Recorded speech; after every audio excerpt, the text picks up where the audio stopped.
Adam will follow him. Yeah, that's fine. This is you, Tom. You can sit there if you want. Yeah, you don't have no problem with that. Can you hear me? I can hear you. Okay. Yeah. Thanks, Mr. Mayor. At this time, I'd like to go ahead and call the meeting to order of the Peru City Economic Development Commission. To recognize the members, Jim Molinax, present, Tom Guston is present, and Sandy Chittum could not make it, but although she's supposed to call in. But I know we've got back-to-back meetings, so I don't want to waste anybody's time. The purpose of the meeting today is to consider an increase in the TIF reimbursements to Wabash River Equities for the housing project along the riverfront housing. The Miami County Economic Development Authority passed a resolution back on September the 14th of 2022, whereby they approved or recommended an increase from the current 70% of TIF reimbursement from the property taxes that are paid on that project up to 90%, subject to the debt service that we have with First Farmers Bank and Trust for the loan that we took out to help with the chemical piers and the soil situation there. Let me go back, if I could, just to kind of bring everybody up to, again, where we're at tonight. Back when we first started the thoughts about a housing area there and submitted a request for proposal, we had 3 companies respond. There was a committee. We selected Wabash River Equities based on their experience in past projects. We started negotiating with them. As we started talking with them, come to find out what had happened in other communities. And again, this is not their first development of this type. They've done it before in Elwood, Warsaw, and Plymouth. And I think some of you have seen the product that they have developed there. Come to find out and asking them what kind of incentive those communities offered in the way of assistance with the development. And in those cases, in other cases, at Elwood and Plymouth, there was a traditional TIF bond that was actually issued, where 100%. Sandy, is that you? Yep, that's me. Okay. We just got started. At those 2 other locations, 100% of TIF was pledged to help with the improvements at those other 2 locations. When we started talking about here, we had used a similar process, but we didn't actually issue a TIF bond. We actually had done this with Arizona Isotopes, where we issued a certain percentage of those property taxes back for a period of time. We settled initially on 70%. We brought that to the city council. The city council approved that. Then when the issue came up with the compaction of the soils, and we had to do the helical piers, if you remember, Wabash River Equities came back and asked for assistance with that. Again, that was unforeseen. You know, we had done soil tests on environmental, but not on composition of the soil. So we took out a loan with First Farmers Bank for $600,000 to help with that part of the project. And with that, go back to 70% that we had pledged back in their property taxes. We used the 30% remaining to act as money or collateral for the debt service with First Farmers Bank, okay? So that's kind of the past of where we're at, or where we've been. Now, there has been a situation that has occurred, and again, no fault of us, no fault of Wabash River Equities, but the Indiana Department of Environmental Management has changed the ground rules as it relates to that property, different than what we experienced with the YMCA. They now have required Wabash River Equities to put 2 feet of clean fill on top of the development along the duplex area. That was not expected. As an example, when we did the YMCA project was only required to do 6 inches and then plant grass. There was a change in leadership at IDEM. Now they are requiring 2 feet of fill, which is a lot more than just the 6 inches. The other thing that was part of that was there were utilities that were found on the site that were not on anybody's map or anything that caused either a workaround requirement or actually removal of those utilities in coordination with Peru Utilities. So therefore, there are additional costs associated with the project, and so we are asking the Economic Development Commission, part of your purpose tonight is to conduct a public hearing, listening to the justification for this increase, and then answering any questions from the public, and then making a recommendation to the city council at their meeting coming up here at 6 o'clock. So again, let me say that in this process, and what we're talking about, is that we go back to the original agreement. The original agreement and the project expenditure agreement was for the 70%. Okay, that is first in line as the priority. Second in line is the debt service that we have with First Farmers Bank. Okay, so that has to get paid. Then if there is anything left after that debt service is paid, up to an additional 20%, so would go back as a reimbursement to Wabash River Equities, making up the 90%. But again, it is subject to that debt service from First Farmers Bank. So that has a priority over this additional 20%. And again, this is only a reimbursement of their property taxes that they're paying into the project. This has nothing to do with existing city funds. It doesn't obligate the city in any way. It's just a different percentage of reimbursement back to them to offset some of the costs of development that has been truly a challenge on that site. We knew it was going to be a challenge, but we just didn't expect it to be at this particular. Well, they changed the rules on your midstream. And it's all, and we've tried to fight it through our consultants, and we've tried to say, but, you know, we're putting restrictions on people digging into the soil. It's not property that is transferred to new ownership. It's going to be retained by Wabash River Equities. It's a lease situation, but IDEM wants 2 feet. Now, to incline more concrete along that area, you're going to have to excavate out within 2 feet of soil, and so that's an even added expense. There is additional concrete, again, that was not found. Right, that's right. Or was not on it. That's, this area is right along the Riverwalk where the duplexes were. Exactly. So you're making a buffer zone between the buildings and the Riverwalk, basically, with the 2. Well, the 2 feet of soil is actually where the duplexes will go. Okay. Okay, So it stretches all the so way out to the, it goes basically east-west okay, along the riverfront, all the way. right, we're over that whole entire duplex area. I have a question. What is the cost? What is the amount from 70 to 90%? Not the cost, but the amount.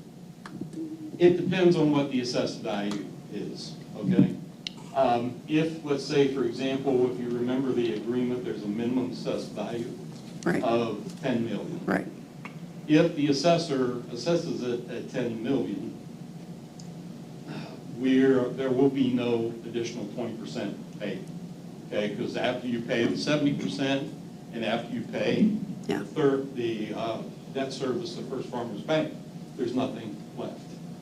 So it just depends. If it goes up to, I think the kind of the break-even point, as far as what they would get an additional 20%, is somewhere around 12 million, I think. And I apologize, I had this all broken out on the spreadsheet. I have what you emailed Okay. us. Do you want me to? Sure. You said if it was valued at 10 million, it would be zero. If it was valued at 13 million, it would be 485,000. If it was valued at 15 million, it would be 705,000. And if it was valued at 20 million, it would be 1.255 million. Right. That is over the whole 20 20 years. 20 years.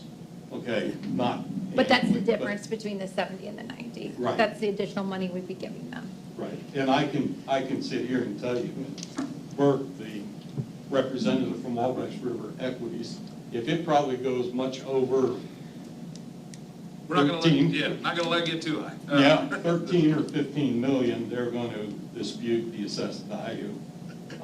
Even though the money's going back to them, it's just basically they have to pay that.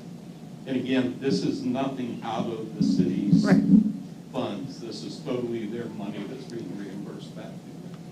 When did the date, when was the date when the new item director came in and regulations kind of changed? I'd have to go back and look. We've probably been on this particular comfort letter now for a good 4 months, 5 Well, months. added on to, delay. Right.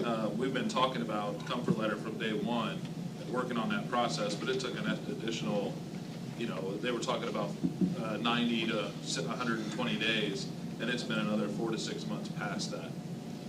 Yeah. So how much of it, since we switched from geo peers to the other peers, because you guys are supposed to give us that, you said you would pay that as it went when we agreed to give that money for the geo peer?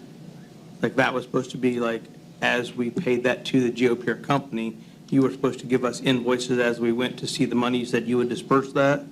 I've got one invoice, and it was for the 800,000 that was due, backed up by the invoices from the. So by changing from the geo peers to what you guys currently, there was no savings on that at all? No, not according to the overall expense, no. What's your- Actually, they actually had to go back and get new GeoPeers designed, because the first ones that they did, they tried boring into them, and they weren't long enough, and they broke. So they had to go back and actually redesign the GeoPeers. Sure. So, I'm sorry, this is for. Mark Bridge, so with Construction Management Design, Wabash River Equities. So there was a savings between geo piers and helical piers. And the cost for the helical piers was that added 800.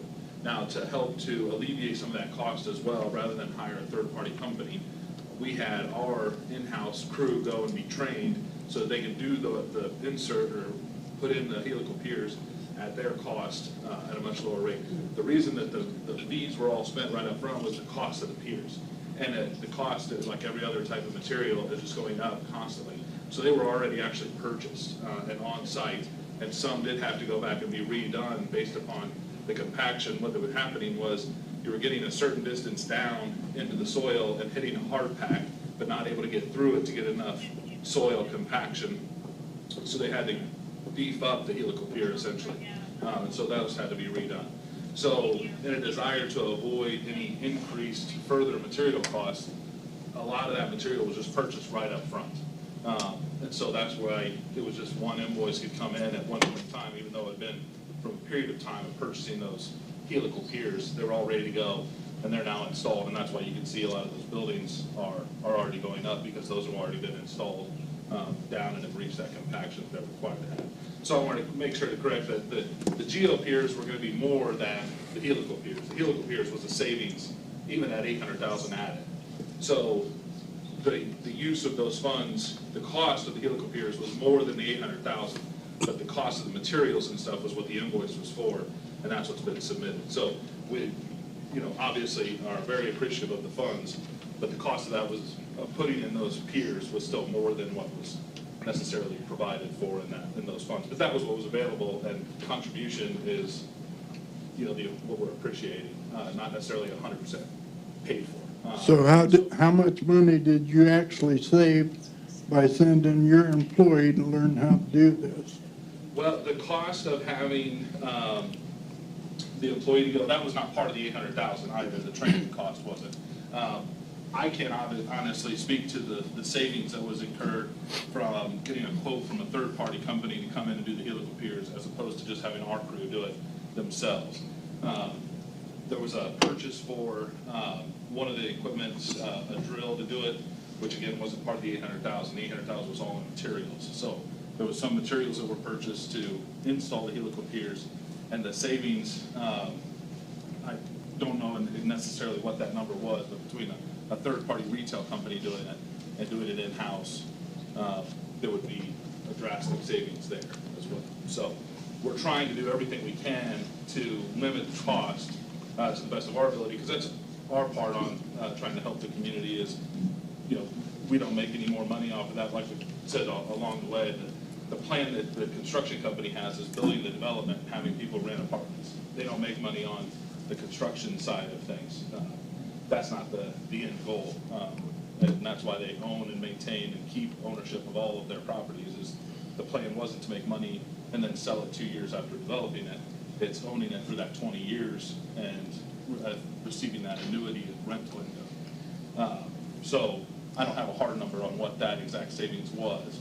But I know that if we could obviously get that for the council to say if we asked for a third-party company to quote what it would be to install the helical piers plus the material, I'm almost certain, like I said, the invoice that was submitted was for the material, not the labor, not the equipment, and not the man time. So, and that was per I the guess instructions. another question I've got is, you have taken everything from where you've been building and all that and made a dump down by a $14 million YMCA that takes away from the look of the YMCA. Who's going to be responsible for cleaning that up? Well, briefly I can describe, so there is an outlot that's part of that was a part of the main parcel that included the development lot, the YMCA, and then right across the street there was what we call the outlot. And what the outlot has been used for is some of the concrete that was found or excavated during the building of the YMCA was taken to that outlot. And then it was just dumped there. What we've done is taken some of the concrete, and again, no one really could tell from the initial maps how much concrete was there until you put a shovel in the ground, you don't know.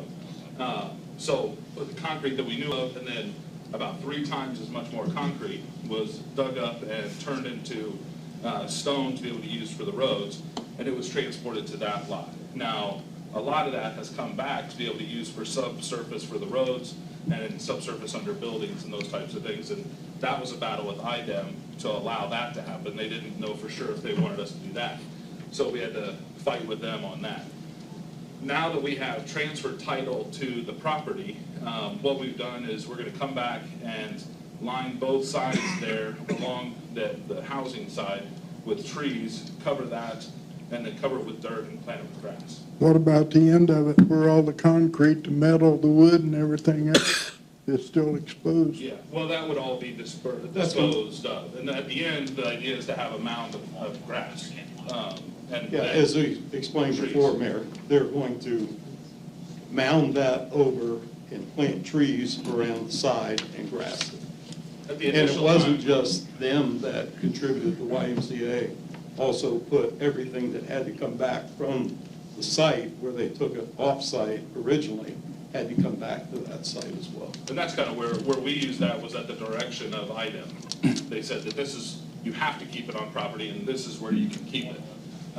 So wanting to not remove it and have trouble that the YMCA had, we made sure to keep it on property. And then it's progress to where we'll dispose of what's there, mound over with dirt, and then plant trees and grass. So there were some questions of the residents that were very near there as we were taking trees down, and we said, no, we're gonna plant new trees. And as of now in Plymouth, at the new development, I think they planted over 250 new trees, or 2,500 trees, 2,500 trees and bushes back into a development. So that's what's going to be coming back into that lot that's there now, across the development, and including that outlot. They'll have nice trees that'll grow quickly, white pines, that'll be attractive and be grassed over with the mound. Okay, we have 2 other special meetings scheduled, so I'm gonna call for you to wrap it up. Yes, sir.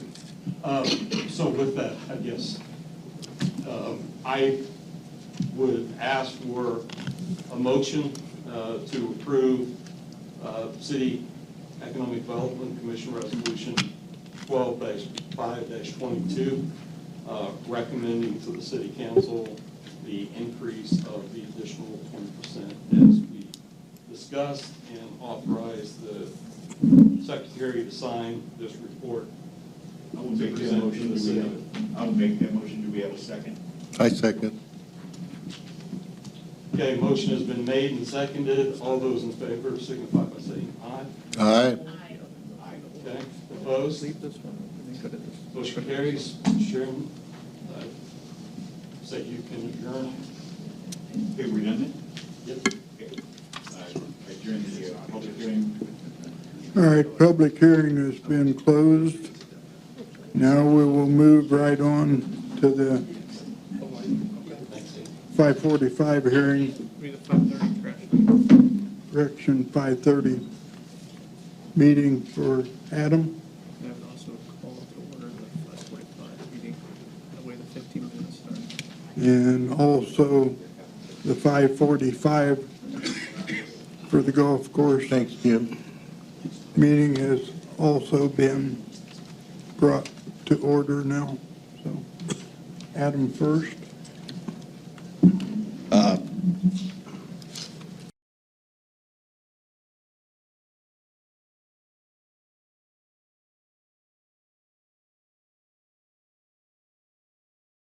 So basically, I'm asking for an increase of $5 per month to the trash fee. When we spoke with Baker, or Eric Walsh from Baker Tilly, he let us know, which we already knew, that the MBH fund was in the red.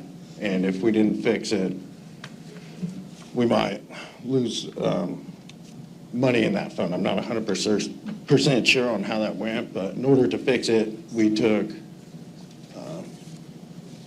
employees that were being paid out of that fund and put them in with sanitation. 15 drivers out of MBH and sanitation, the ones in sanitation you took out of the MBH. Yeah. I mean, when this is brought up later, am I going to have a moment to speak about it also? Okay, because I've actually got like a 3-page road. I didn't know if you want me to do that now or when. This is actually public hearing just on the tax, or the rate, trash fee rate. Okay. Yeah. This is my So- first public hearing. So you want to increase the trash fees by another $5? Correct. And last year you increased it by what, 3? $3, correct. Okay. So in the last year and a half, because you did that in November, Right. you pretty much doubled the trash fees.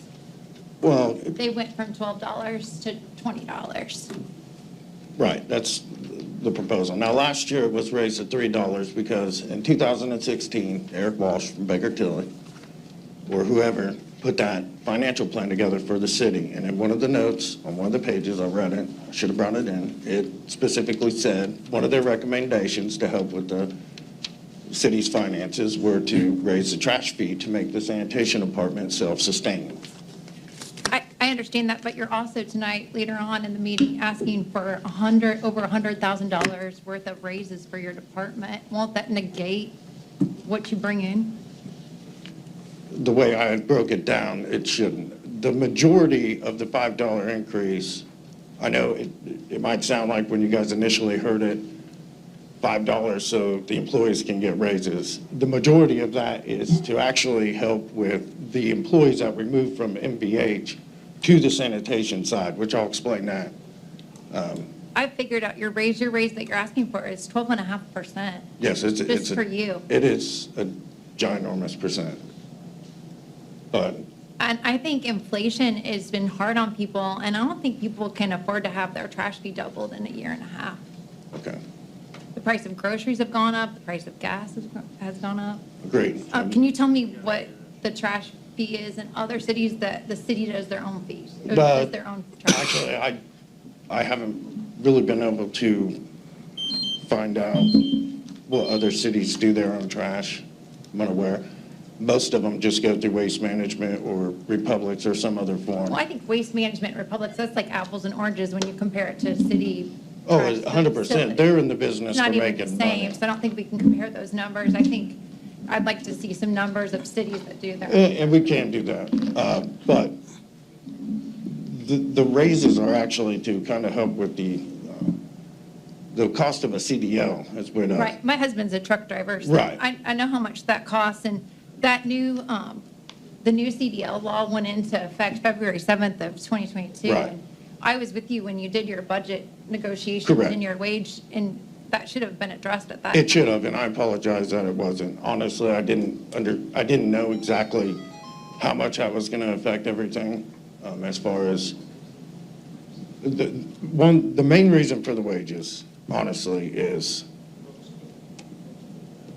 I'm in fear of losing these employees to other jobs, okay? So whether they deserve it, whether you believe they deserve it, whether I believe they deserve it, at the end of the day, may be irrelevant. We've had an open position since August. I have yet to have one CDL applicant apply for it.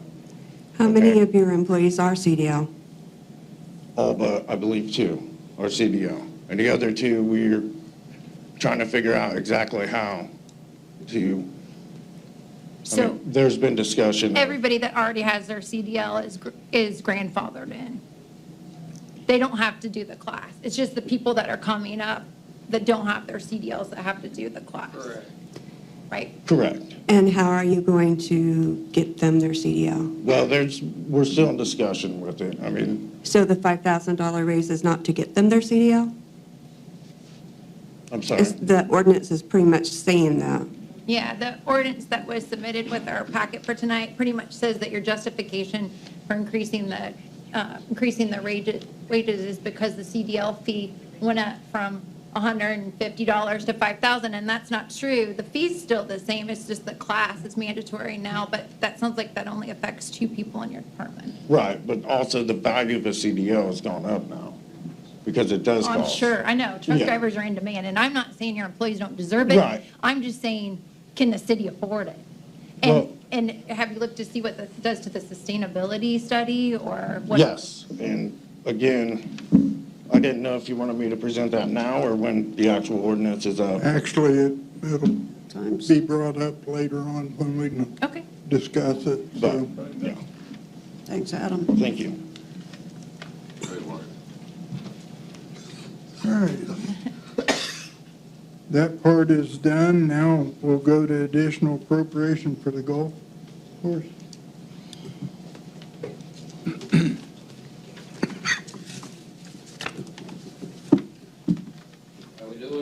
Pretty Pretty good. You good. got 2 minutes. 2 minutes. We're asking for a little bit additional appropriation. Actually, we can be about 7 minutes late. Okay. Mine was for fuel costs. Fuel costs went up. You know, we really couldn't see nothing about that. Looks like repairs and maintenance. And then it was utilities, which is, I think most of that's my water, so. So how much are you asking for? Was it 25, I think? 25,000? 25,000. It's- Basically, I think it was like, It's for hours and supplies. He went over on hours. 10,800 for what you went over the hours for your Right. seasonal health, 20,000 for your gas and the repairs, and then 5,000 for your So utilities. it's about $36,000. I forgot, yeah, we were gonna ask for about 10 more, weren't we? Yeah, that's right. What was the reason for the increase of hours? Just weather, we were open, what was it, beginning of November, something like that. Found out that I was over, or I'd used my seasonal help. I was volunteered to shut the course down. I couldn't do everything between me and Jason up there. they said not to. They said keep going, so I brought back a couple guys to kind of finish out the season, leaf blowing, doing things like that for me, so.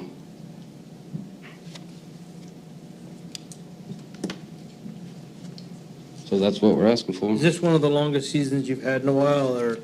Longest and roughest, yeah. Well, I know you always fight water, I just wasn't sure on the man hours. Absolutely, and even, it would have been October and November, both of them. I mean, we were, compared to last year's numbers, it was quite different, so. How much did your revenue increase this year, That would be, Jason? yeah, that would be, and I don't know if that would be a little bit low. 28,000. We're about 11% up. About 11% up, yeah. Thank you. Here's how broken. What doesn't show up in their budget when they spend it out as Hours, gas, concessions? supplies, When you concessions, appropriate money for them and then to this is supply the other concession hours. stand, they sell that, they make money, but it goes back in the general fund, and then it would have to be reappropriated back for him to spend again to replenish. So he basically goes all season without replenishing his money for his concession expenditures, which he sold a lot of concessions. We figured we were gonna go over on the hours for the employees, but we thought we had other avenues to make up the difference. They did. And when we fell short at the end, we kind of fell short altogether, so. So help me understand. So is there a way to understand, to know how much concessions were brought in, where this levels out? They split their money out when they reported. Can we get that off T-Snap? Yes, I mean, normally it's a double up. If we spend 10,000, we're normally gonna make 10,000. So how much, do you know how much you spent I then think roughly this year it was right around 7,600, for concessions? yes. For We kind supplies. of pushed it toward the end. Okay, supply. You have to have it to sell it, so they have Right. to go to Sam's and all that and buy it. Okay. They need And I think 5,000 that's for the concessions. retail side as well, the small stuff, balls. I think it's kind of. The merchandise side of it, yeah. Right. Yeah, I'm asking questions so the public can hear. I just wanted to show you what they showed me. Yeah, I'm just asking so the public can hear. I understand. Yeah. Okay. So once again, I'm sorry. It's all right. I'm not sorry. Once again, the 5,000 is, Their utilities, which I just found out today, that they pay all the water. Yes. The parks and everything, so when there's leaks at the park. Yeah, and I was going back, I went back, we had that one major leak there. Yeah. It was actually off of Park Drive. It was the So, main. yeah, he's a little short on his utilities, plus, gas went up, utilities went up. That was an $8,000 utility bill, just that term, and we had 3 or 4 in the 5,000s there, but. Mostly the only thing that was not in their control, or was in their control, was their seasonal health. And that was under the purview of the previous clubhouse manager. And I think Jason and I sat down, and he has a better handle on how to keep track of that. So you feel like you're budgeted well for next year? He said he will make it work, as he promised. Yeah, and we did increase a little bit for fuel for next year. I think even utilities, And your maintenance. maybe even the repair and maintenance, yeah. We got a fuel bill really late in the season. If we wasn't gonna stay open as late as we did, we could have probably avoided the last fuel bill. But we had 2 outings and we definitely made the money back, but we could have shut her down and that'd have been it, but. you guys really, you got some good information. And in the last 2 months, I think we're at almost 40 I mean, we've done. early bird memberships for next season, so. The last 2 months, we've done almost 40,000 just in memberships. And they took possession of additional new golf carts, which They takes more found- gas. Yeah, getting new members. Gary Yeah. got a truck, and Gary doesn't have a gas card, so he fills up out of that tank. And I think, did you say Heidi and Bliss were in something? Yeah, at the beginning of the year, the Parks Department was using some of my fuel. They were waiting on their tanks that they had, they weren't level up there, so they wouldn't fill them up. And until he got his new tanks installed, they were coming up and getting some fuel from the golf course, which. I still have a couple questions, but I think we need to wait. They're in a regular meeting. Hi, Dustin. Okay. We'll close this meeting out. You're not free to go. So when it comes your turn during the regular council meeting, will I be back up? I can't wait. Mayor, Yes, sir. we need a short break. Okay, take a 5-minute. All right, we'll call to order the December 5th, 2022 City of Peru Common Council agenda meeting at 6:11 PM. If everybody will stand, pledge allegiance to the flag led by Mark, and remain standing for the invocation by Pastor Brent Wedding. I pledge allegiance To the flag of the United States of America and to the republic for which it stands, one nation, under God, indivisible, with liberty and justice for all. Heavenly Father, we thank you for your goodness and your mercy upon us. We thank you for your blessings upon this city. We pray that you would bless this meeting tonight, that you would fill the council's heart and mind with wisdom, that they would make wise choices. We pray that you'd bless the attorney, the mayor, the clerk, and all of those that are serving our city in this meeting tonight, for your continued safety upon our police and fire departments and all of those people that are serving our cities. We ask you to bless them, watch over them, and bless our students and our school systems. In Jesus' name, amen. Amen.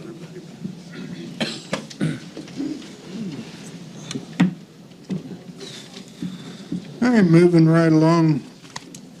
Need a motion to waive the reading and accept the, We got to do roll call first, Mayor. Roll call. okay, you're right, roll call. Anderson. Here. Dustin. Here. Clotho. Here. Ramsey. Here. Russell. Here. Sayedashini. Here. And Wolf. Here. All right, now we'll move along to the reading and approving previous month's minutes. I make a motion that we accept the minutes as written. I'll second that. Roll call? Anderson. Yes. Dustin. Yes. Clotho. Yes. Ramsey. Yes. Russell. Yes. Sayedashini. Yes. Wolf. Yes. All right, moving right along. Council liaison communications. Betsy, we'll start with you. I have something to report on the cable committee. We met last month, and we are going to get a big screen TV for the lobby area so that when we have a full gallery, people will be able to watch the meeting from out there as well.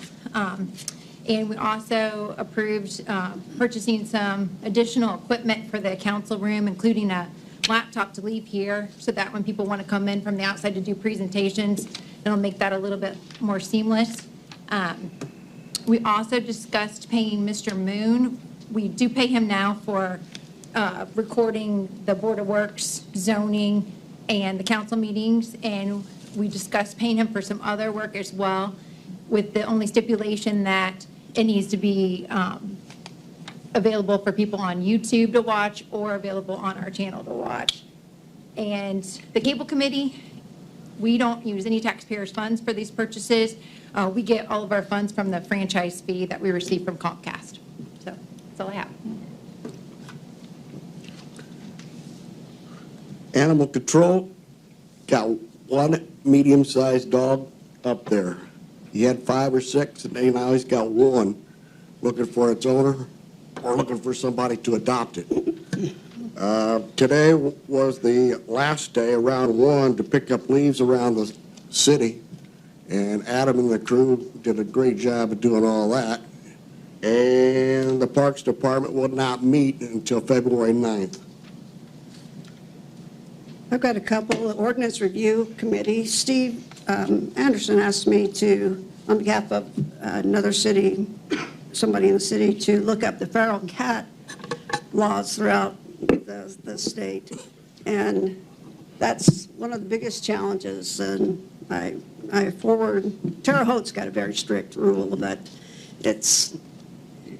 I had a long conversation with Greg Douglas today, and it was productive. And I think after the first year, we're just all the Ordinance Review Committee and Greg will get together and discuss this further, whether it's, even feasible and what we can put in. We've tried to approach this before and Yeah. get a lot of pushback, actually. Yeah. People who love community cats. Right, and one of the solutions that a lot of the communities are doing, instead of like, it's just more the outside feeding. So that's the actual ordinance, which, monitoring, that's one thing, but at least making an effort to try to do something. I mean, I'm getting the phone calls, I'm sure everybody else has, about the feral cats, so that is one solution that might be possible, just implementing something to where there's a fine if you get caught feeding outside. I mean, people are literally taking their food scraps and just dumping them on the ground. I wouldn't want to live next to that either, so. That was the first call I got, the day after I was sworn in, was a feral cat question, but I think it's really a hard reach, because then you've got, neighbors reporting on neighbors, and anyway, we'll sit down with Greg, Betsy, and Steve and discuss that after the first year. Just to look at every opportunity. Utilities,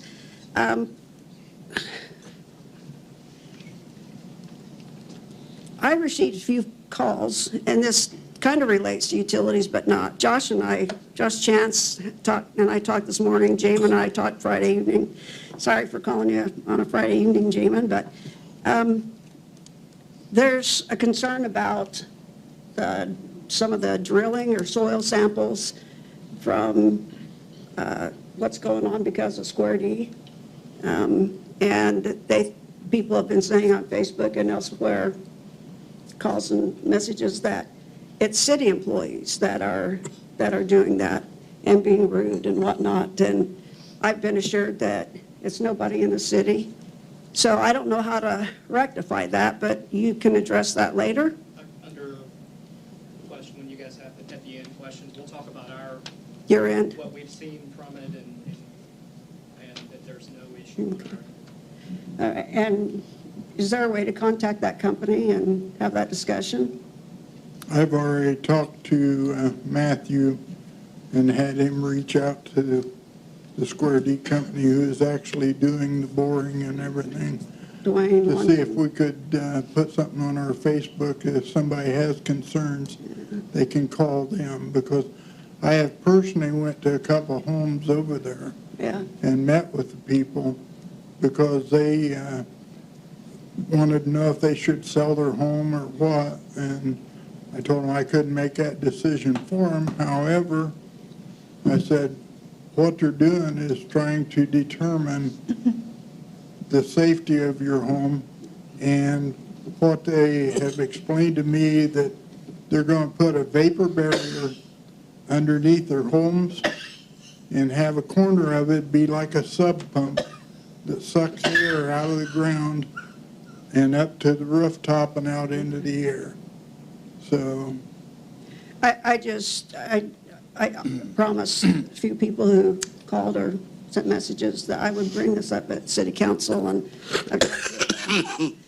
the appropriate people, so right. We'll hear from Josh a little bit later, but thank you, Mayor, that you're considering doing that. That's all I have. Okay, I've got the Aviation Board. There's an open house for a Christmas party on December 13th at 7 p.m. at the airport. For the Civic Center, there was 6 scheduled events, and they made $470. And this is because there was a new furnace and air conditioning being installed by Days Plumbing and Heating, and now they have new central heating and air. The Civic Center is decorated for Christmas and ready for business, and our next Civic Center committee meeting will be in January. And that's all I have. Who's the open house for? The airport. For who's invited? The public. Okay. And All I have is, sorry. We're moving forward on the ambulance. Everything's looking really good. Hopefully we have some positive information at the next meeting when that can happen. Okay. This is from the Miami County Council that met November 15th. Just a couple of things. Appropriations and transfers are set at $1,000 for the EMA non-reverting fund. The highway restricted road projects were set at $500,000. And Ted came in to discuss abatement for a new business called Digital Egg. So asking for a 5-year abatement on equipment, sliding scale on 50%. So keep your eyes and ears open. That's all. I have two things. Solid Waste District schedule for collections is as advertised.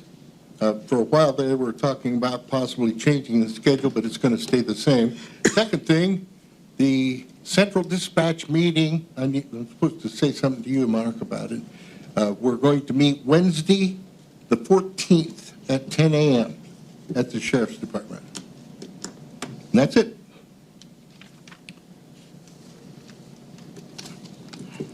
All right. Moving on, old business, seeing none. Moving on, new business. Under new business, we have a Mary Costin request to be reappointed to the Peru Utility Board.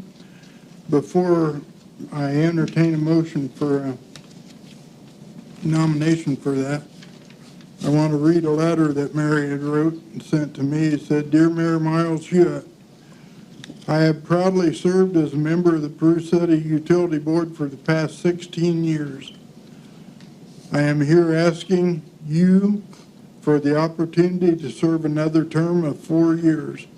It has truly been an exciting and enlightening period of my life, learning how the utilities function by keeping our rate payers warm or cool as needed, by furnishing them with electricity needed for education, information, socializing, and entertainment, by drinking clean water and cooking with toxin-free water. I would like to encourage each of you to visit a completed state-of-the-art Grissom water plant at the Grissom Air Reserve Base, Bunker Hill, Indiana. Thank you for your consideration. Sincerely, Mary Costin." And I can tell you, she has done her job well on the utility board the last 4 years, or the last 3 that I've been involved with. Okay, then I'll make a motion that we accept Mary Costin's request to be reappointed to the utility board. A second? Third. Motion been made by Betsy, seconded by Kathleen. Roll call. Anderson. Yes. Justin. Yes. Bosso. Yes. Ramsey. Yes. Russell. Yes. Sayadashini. Yes. Wolf. Yes. Mary, would you mind coming up for a moment? You look like you kind of have something to say, but I want to say something to you. 16 years of public service. That's remarkable. Thank you.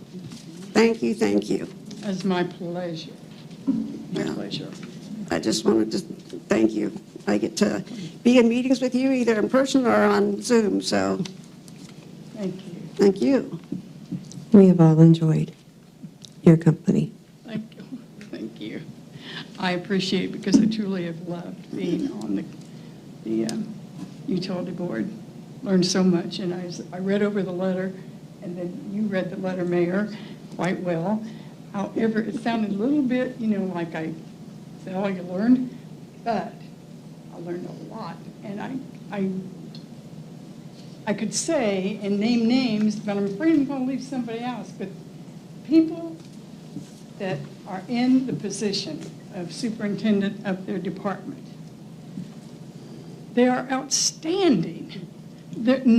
You think they sit there with a suit on and, answer the phone or whatever. No, no, no, no. They're either down in the hole or they're up a pole. That's a little rhyme there, but they get dirty. They are very concerned about all their people that works in their group, and it's just wonderful to know that your city utilities is in great hands, especially with the leadership of Josh Chance. Well, so I know that. But you can rest assured that whole group is under guidance, good guidance, great guidance, yes. And I thank you for your support. Thank you. Thank you, Mary. Thank you, Mary.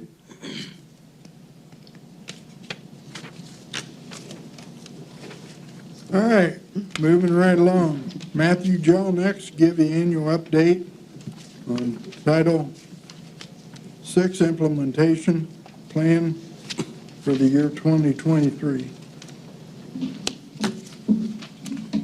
So, required by state law and federal law that we need to approve an implementation plan every year. You approved one in 2021, but that was in September, and it was, I think when Ashley, she used to be the ADA coordinator prior, there was a disconnect, and there was some months where it wasn't approved, so then they approved in September, which they counted for 2022 as well. So now we're making sure we're back on track, back to January, it's December, but for 2023.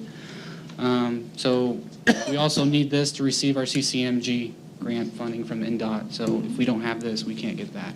For those who don't know, will you explain what a CCMG is? Community Crossings Grant? Is Right. that the abbreviation for all that? Yeah. So paving of North Broadway is done with funds from NDOT, so. So have you received training for your new position? Currently doing it now. Okay, what training are you, It's just an online thing. You take a certification. I think it's from Southwest Pacific ADA or something like that. There's some great programs out there. Yeah. I'm going to send you some training that's going to be online in January. Mhm. It's through the Hoosier Health and Wellness Alliance.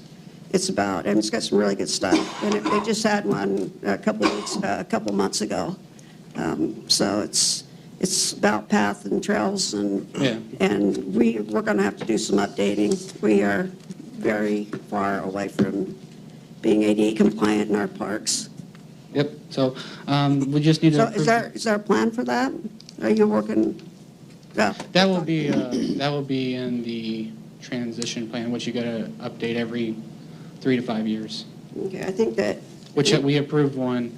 You guys approved one, I think, in 2021. So it's not being updated until 2024, 2026.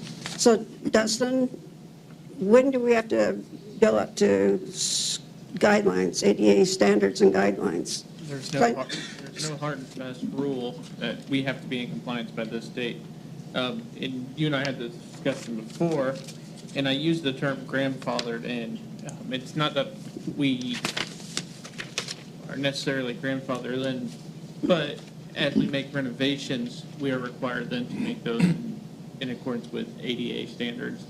The restroom, I know it's talked of repairing and redoing the restrooms in the park. Those will all have to be, those are not currently ADA compliant with the most recent standards. However, when we rebuild, repair, renovate, whatever the decision actually is, those will all have to be made in accordance with most recent standards of the ADA guidelines.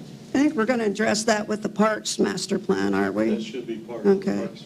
Yeah, because we're, And that's just one example. Sidewalks are another thing. We have city-owned sidewalks.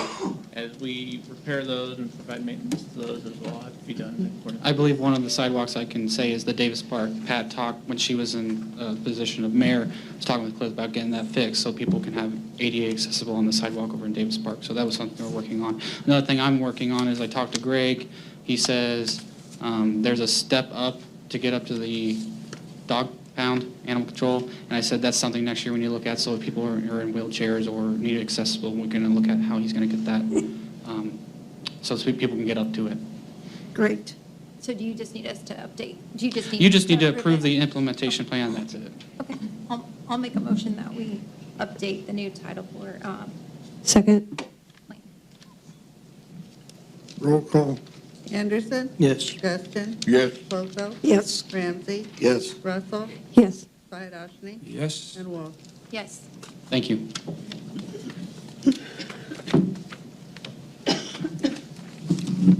Gosh, it's hot in here. Okay, moving right along.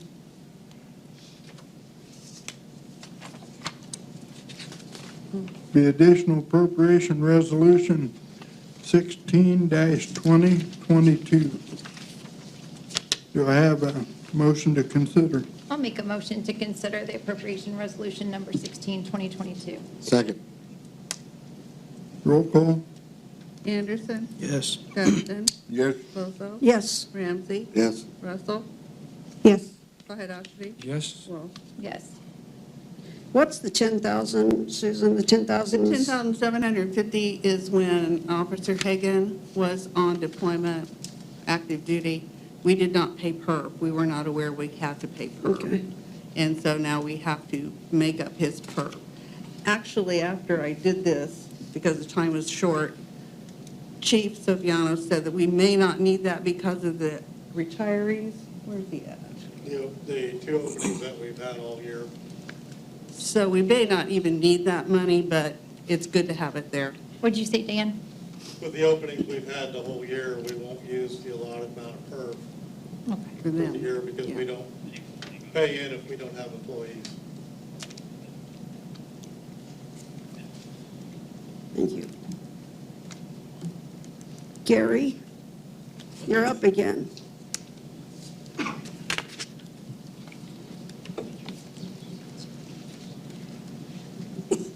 I just have a question about how the water, you guys paid for all of the water in the parks. Is there a plan to mediate that? I think when we spoke, they would have to put in a whole nother meter, which I haven't really talked to like Josh on that. I don't know. what- Jamin, they're right there in the second row. If that would be possible or not. I mean, we'd have to look into it, yeah. Depends on where the main is. Probably costs 10 times what it costs to get a meter put in. It's already behind the other meter, we'd have to subtract. We can meet. Sure, yeah. The parks and the golf are all in the same fund. Right. So ultimately. Whether it comes out of his budget or comes out of Cliff's budget or just both budget, it's going to come out of the same fund. Right. So basically, we just have to make sure that we account for that. Sure, yeah, now that we know, I mean, hopefully we don't have major leaks like we did up there that weren't even on the golf course. The one was at Pavilion 8, I think, and the other one was there on Park Drive.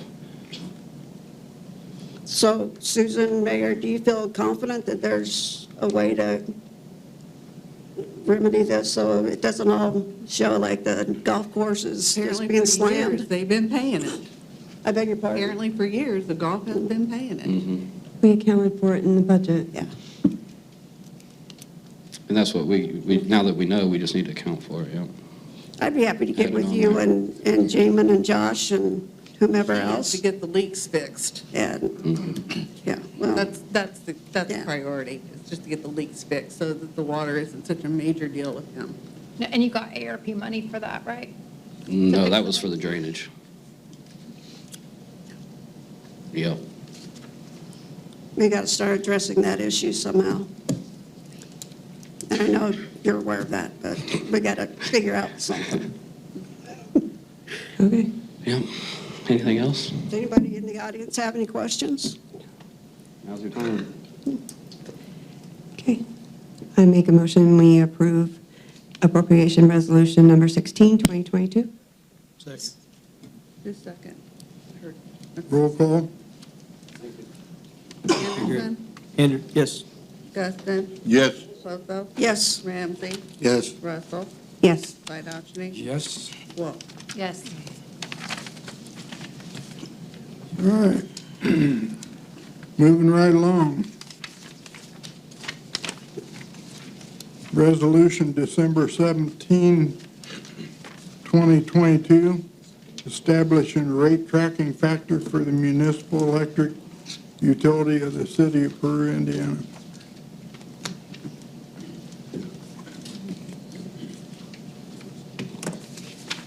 Okay, I'll make a motion that we consider resolution December 17, 2022. Second.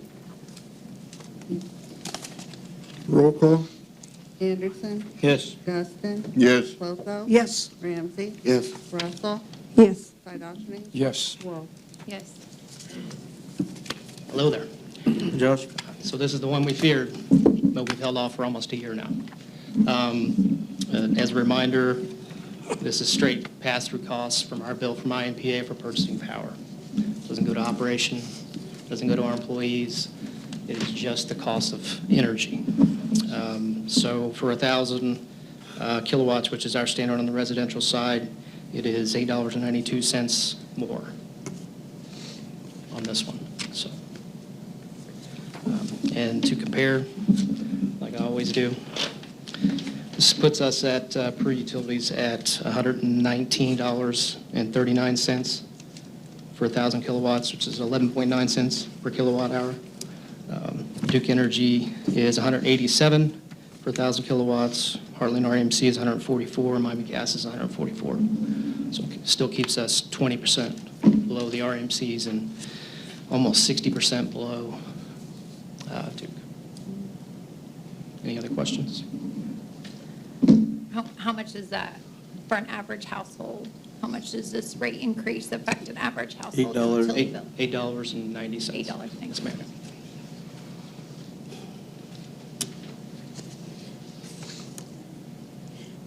Going to keep going up? Do what? Is it going to keep going up? I believe so. Fuel keeps going up, diesel, natural gas, energy.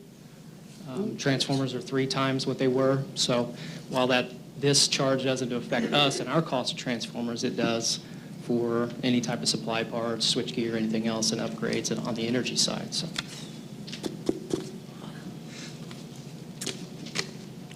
Anything else? Need a motion to adopt? I make a motion to adopt Resolution December 17th, 2022. Second.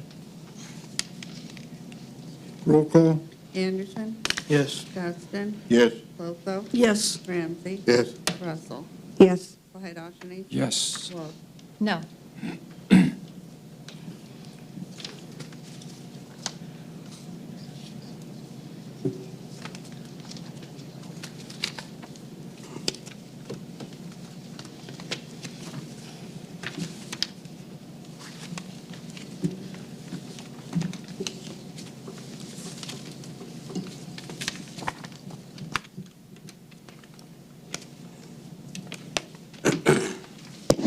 All right, moving right along, ordinance number 30-2022, an ordinance authorizing the entering into a conditional project expenditure agreement of the City of Peru, Indiana, Wabash Rivers Equities LLC, and the disposition of the proceeds therefore to Wabash River Equities LLC, and the authority and approval other actions in respect thereto.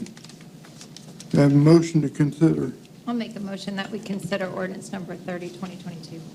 Second. Roll call? Anderson, Yes. Justin, Yes. Bosso, Yes. Ramsey. Yes. Russell. Yes. Wahid-Ashani. Yes. Wolf. Yes.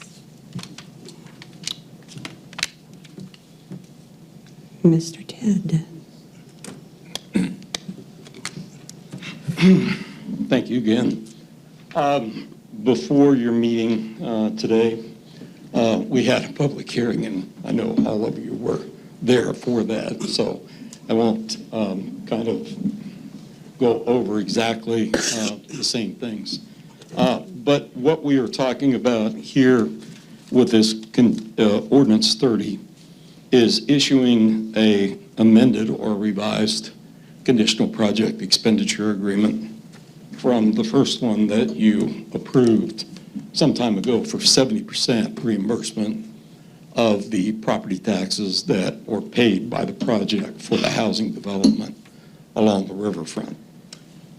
We have come into, not we, the contractor, and I have Burke Richardson here, who's the attorney with Wabash River Equities, to answer any questions that the council might have.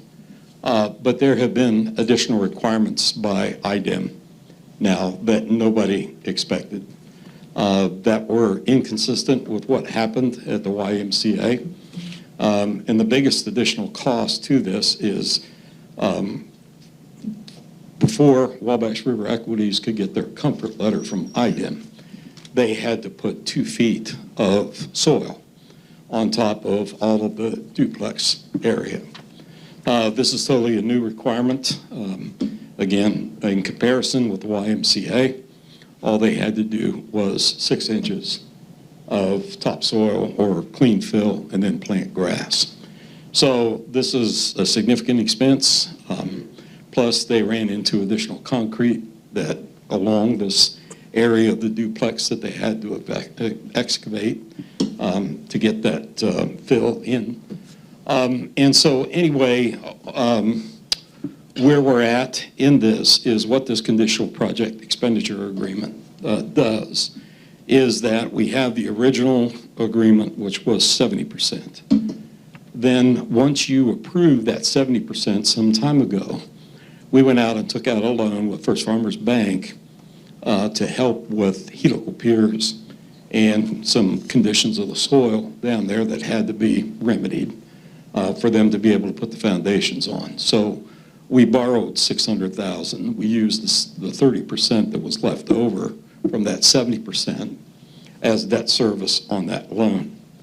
So basically, those two things are already in place. And what this new conditional expenditure agreement would do is, if the assessed value is such that after we pay, the first priority is to pay the 70% that we had agreed to originally. Then we pay the debt service with the First Farmers Bank loan. Then if there is funds left over, and it depends on what the assessed value is, then they can get reimbursed an additional 20% to offset those costs with the additional soil. So the maximum reimbursement that they would get would be 90%, which is still less than what other communities normally did for a similar project that really didn't have this much complications with the site. In a couple other projects, specifically Elwood and Plymouth, they pledged 100% of their TIF revenue and issued a bond. When you do that, you not only pledge the property taxes that would be paid by Wabash River Equities, but your entire TIF fund could be tapped into if for some reason those property taxes weren't adequate enough to pay that bond. Here, different. We have limited that exposure to just their property taxes. So there's no other commitment of funds whatsoever by the city, by Makita. There's no out-of-pocket expenses by the city. It's basically just an increase in reimbursement. So with that, I would answer any questions. Like I said, Burke is here to answer any questions that the council may have. Again, going back to the public hearing, just for the record, the City Economic Development Commission passed Resolution 12-5-22, taking all things into account and what they heard at the public hearing. And they passed the resolution and authorized a report be issued to the city recommending the increase in TIF as we just discussed. So with that, I'd ask you to approve, adopt Ordinance 30. I have Answer a any couple questions. questions. Yeah. So when will the 70% be paid off? 20 years. Okay, and we won't know anything about, is it the assessed value at 20 years? No, I mean, the Or assessed the- or value the- changes every year. Right, but I mean, the 70 to 90%, when does that kick in if it were to be increased? It would kick in day one. Okay. What happens if it doesn't get passed? What happens if it doesn't get Yeah. passed? How does that affect? Well, that would be up to the developer. I mean, they are going to, and I'm not going to speak with them. Again, I would go back and ask the city for favorable considerations. I mean, we entered into this as a partnership with them. Nobody knew. I mean, we had some indication of what the environmental situation was on the site. We had no idea what the soils were. Everybody believed that with the YMCA it was going to be different soils because the YMCA was where the turnstile was. So it wasn't going to be as much concrete, there wasn't going to be as much impact on the soils. There's been, and now this new requirement with IDIM. I think it's an act of good faith. It shows that we are a partner. I mean, when you look at it, you're getting a $20 million housing development here in town to meet a housing need. And really, out of cash, out of pocket, you've really only taken $200,000 out of city funds. The rest of it's been reimbursement of the property taxes that they We also gave actually them pay. the land, right? We also gave them the land. Yeah, we gave them the land. We did. We gave the YMCA the land as well. When will the 600,000 bond be paid off? It's 12 years, Mayor. So then for the next 8 years, then's when their 90% will kick in for the last? No, 8 years? what'll happen is that from day one, from the day they pay property taxes, they haven't, it hasn't been assessed yet. It hasn't gone on the tax rolls. So once it goes on the tax rolls, their first payment of taxes will go into the TIF. We will calculate the 70% based on the amount that they pay. We will reimburse them back that 70%. We will then pay the debt service to the bank on the loan that we took out. And then, Is what? I knew you were going to ask me that. See, in that sheet that I'm sorry, I keep referring to you, but Okay, I need to work for Makita, apparently. you do. I'm sorry, I left mine. Okay, so if the mayor, if the building, or if the property is valued at 13 million, the additional going from 70 to 90 would be $485,000 more then. But on that sheet, what does it show as the debt service to First Farmers Bank? This sheet's my notes. Okay, for this I'm meeting sorry. tonight. I want to say, Mayor, I think it's about 60, You want me to get, I want to say it's about 63,000. that's what I thought you had said, but I've got the email if you want me to get that. No, that's fine. So basically, if we figure on a $10 million assessed value, okay, their property taxes will basically be $200,000 a year. Okay, and again, I'm just going off my memory here, Betsy, correct me. So with 70% of that would be $140,000. By the time we pay 63 to First Farmers Bank, Right. there isn't any money left for the additional 20%. Right, at the 10 million valuation. Right, there's at the zero. 10 million value, and But that's the minimum assessed. 13 million, the difference is, if you're looking for the difference between 70 and 90, it's about 500,000. If you're looking for the difference between, at 15 million, the difference between 70 and 90 is about 700,000. If you're looking at 20 million, it's about 1.2 million. Over 20 years. Over 20 years, but that's, Over those are the 20 dollar. Years, and that doesn't generate interest, or it's not like an investment that accrues money. That's flat over 20 years. But it's money you guys use to do projects like the pickleball courts and things like that in the city. Exactly. We'd be taking And- that away from those projects. And again, but the other thing is, we're generating residents that live in the town, that are shopping in the businesses, that are eating in the restaurants.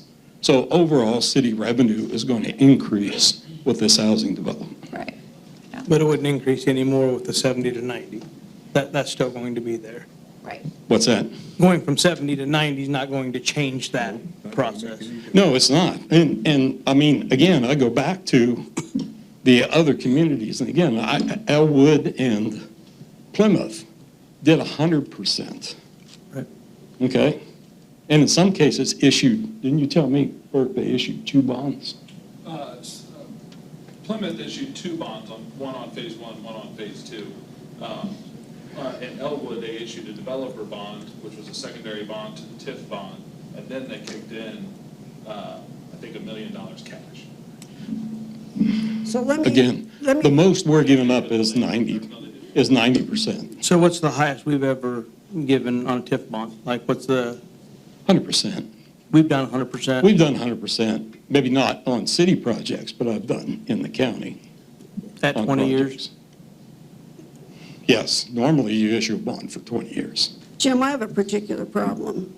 I have talked with this, I don't know, it's not a really problem, but I have an issue that I need your help with. Talking with everybody I have in the city and explaining this thoroughly, I can't find one person that says we should do this because I've been asked to vote against it because we've given land, and I know, but this is the problem I'm up against. We've given land, you know, all this stuff, and people are telling me, please don't give more. I'm getting the same thing. Like they say, enough's enough. Like we've done a lot, and I mean, and I understand how projects are. But my thing is, I've done enough projects. You do soil borings on the location that you're building on. You would know the soils. Then they did. They So did. They didn't know that we had a problem with the soil before They knew started the building. environmental. but I'm not you- talking about environmental. I'm No, talking about they did. I mean, this goes back till, gosh, what, August to September of So last they knew year? they needed geo piers from the very beginning of the project? No, not from the beginning of the project. Not from the beginning. It was back in September or October last year, or before we went to you. The geo piers weren't something that was just discovered overnight. Right. But all I'm saying is, we gave them the land, granted. We paid $250,000 from CSX for the land. We gave 10 acres to the YMCA. We didn't ask for anything there. Okay? The city made a cash pocket, out-of-pocket donation to the YMCA. Not saying anything against that, but they did. We Right. gave them free land. Okay? $2 million to YMCA or how, anyway, it doesn't A matter. lot, and a lot of this was the previous council. The only person that was involved in that would be Tom Dustin. Okay. Yeah. But I'm just saying what the precedent was of the city. But when you look at it, I go back, what housing project has happened here Oh, I know. in the last time? And why would we want to, again, this is nothing out of the city's pocket. You can't, you're not exposed in any way. Yes, is it going to hurt us in maybe doing projects down the road? But I'm telling you, the other things that are going to happen because of the housing area and people moving into the community are going to more than equal that or surpass that. So what is the additional cost of the 6 inches of soil that needs to be put on? Because we already knew that we had to do 6. Now we're doing 12. So what is the additional 6 inches over the project cost? 18 added. 18 added? Right. Yeah. And so here's the thing. We're elected, and you know all this, but I'm just trying to explain to whomever and to myself. We're elected to make our best decisions we know. Right. And the community is really gathering around the excitement of this project and And they loving should. it. And they should. It's going to be phenomenal, and we're just going to grow more. So, but the people are saying, people I'm indebted to, personally, that I represent, don't want me to vote for this, so I'm conflicted. You know, do I go with, I don't know, Jim. I'm I not don't know. in your position. Yeah. Okay? If I didn't believe this was in the best interest of the city, I wouldn't be here. Okay? And if I didn't think that this wasn't warranted, I wouldn't be here. A lot of people think that, well, never mind what other people So I never did get think. my question. So what does that cost? I don't have that particular number. I mean, are we talking a $400,000 I know, I can tell you difference or that the $20,000? spreadsheet that they have, they are over budget by 1.2 million in site preparation costs than what they had originally anticipated would be with this site. If I may, just add some in here. Please. So if you look at an average, I did the math, at a 70% at 13 million over 20 years, average assessed value. There'll be more than that at the end, just based on value of money. It may be less than that, beginning at the 10. But over that period of time, at 70%, you're at about $3.6 million payback if it was at 70% the entire time. That's over 20 years with no interest paid on that amount of money. That's basically a loan over 20 years of $3.6 million. That cost is already paid for the infrastructure on site today by Wabash River Equities, Alan Collins, and Chris Collins. It's going to cost more than $4.5 million for the roads, the infrastructure, the lights, all that stuff is already invested by that company and those individuals into Peru. And what they're asking for is, as they run the business here and provide the services to the community, that a portion of that come back to them for having installed those to code streets, to code lighting, to code water management system, sewer management system that they didn't donate to the community back, because the community then takes care of those roads over that 20-year period. So they've made that loan, they've made that investment. If you don't approve this, they're going to complete the project. They're in. If you've been out there, the blacktop's in, the road, curb, the gutter, all that stuff's in. The electric, the lights aren't in yet, but they will be. So all that stuff will be done whether or not you approve this, because they're too far in. The consequences of not approving it are the builder, the developer, and the company will be further behind in what they've invested in the community than if you do approve it. So they've already put more into it.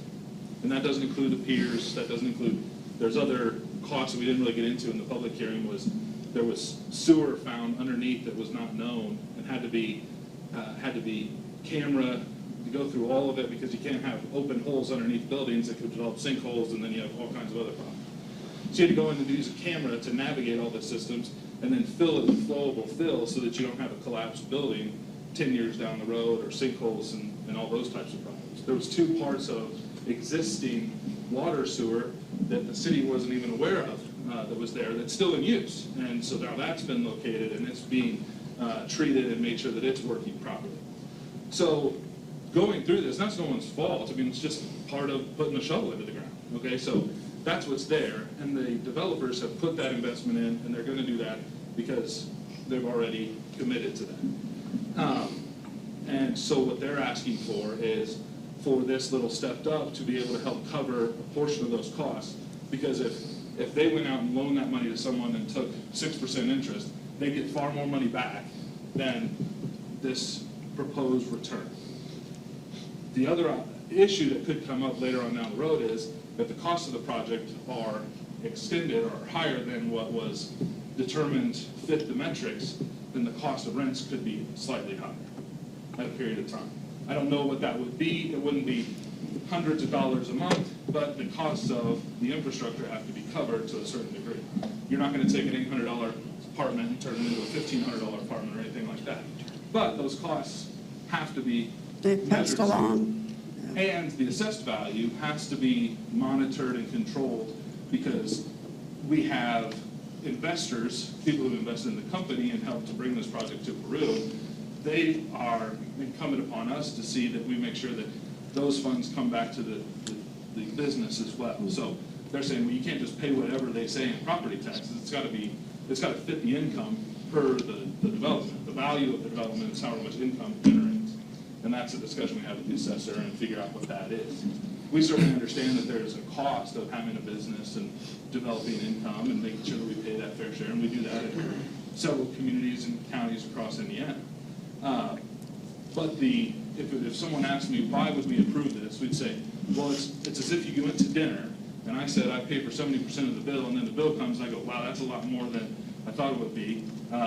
Can you kick in a little bit extra to help cover the cost? It's still not enough, but I need a little bit extra because it's more than I thought it would be. I'm still paying more than what the overall bill.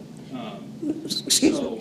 So the response I get with that is that's the cost of doing business. And I know that's very hardcore. That's very hardcore. In a normal situation, you cannot tell me that the CSX property that has sat vacant for how many? I came to this community in '88. That property looked the way it has since then. Okay, you're taking a blighted area in the city and you're turning it into an asset. Okay? And the other thing is, you're adding 170 ratepayers to Peru Utilities for not only water and sewer, but electric as well. So, again, I understand your concerns, but, you know, to me, this is in the best interest of the city. You know, if we have another housing development, maybe we won't have to be as aggressive. But I would like to at least show that we as a community are in partnership and want to encourage investment and have people come. I feel that we have. I don't think that we've not been a partner throughout. We have not done what other communities have done. And that's my whole thing. We don't have the assets around here that Wabash. Elwood? Plymouth. Elwood doesn't? No, Elwood's got more industry than what we have, a lot more. Look at another thing I just heard that you and I had talked about before that had never come out before was he had just said that over 20 years all the streets and stuff be turned over to the city. That was never from the get-go. They were to have their own snow removal, their own street repairs, their own grass cutters and everything.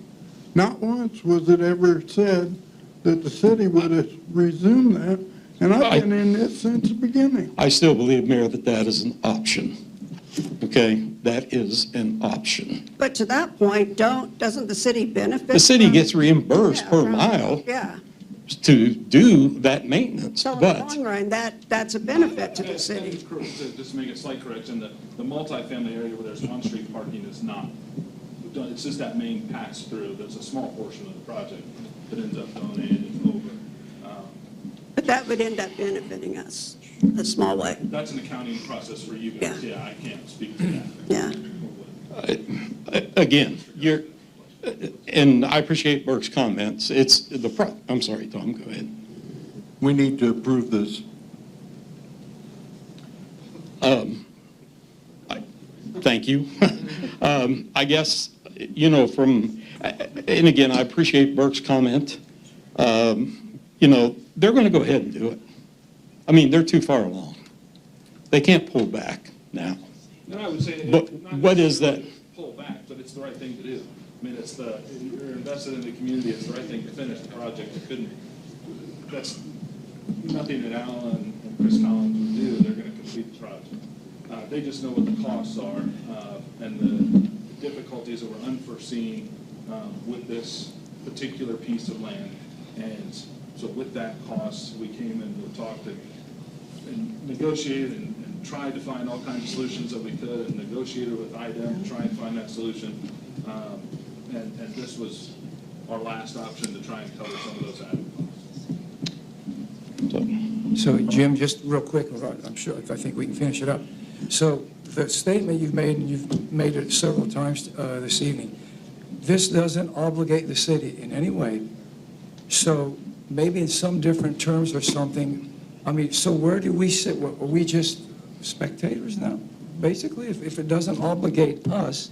So who in the final analysis, so whose obligation is it? I know you said you're going to finish it regardless, right?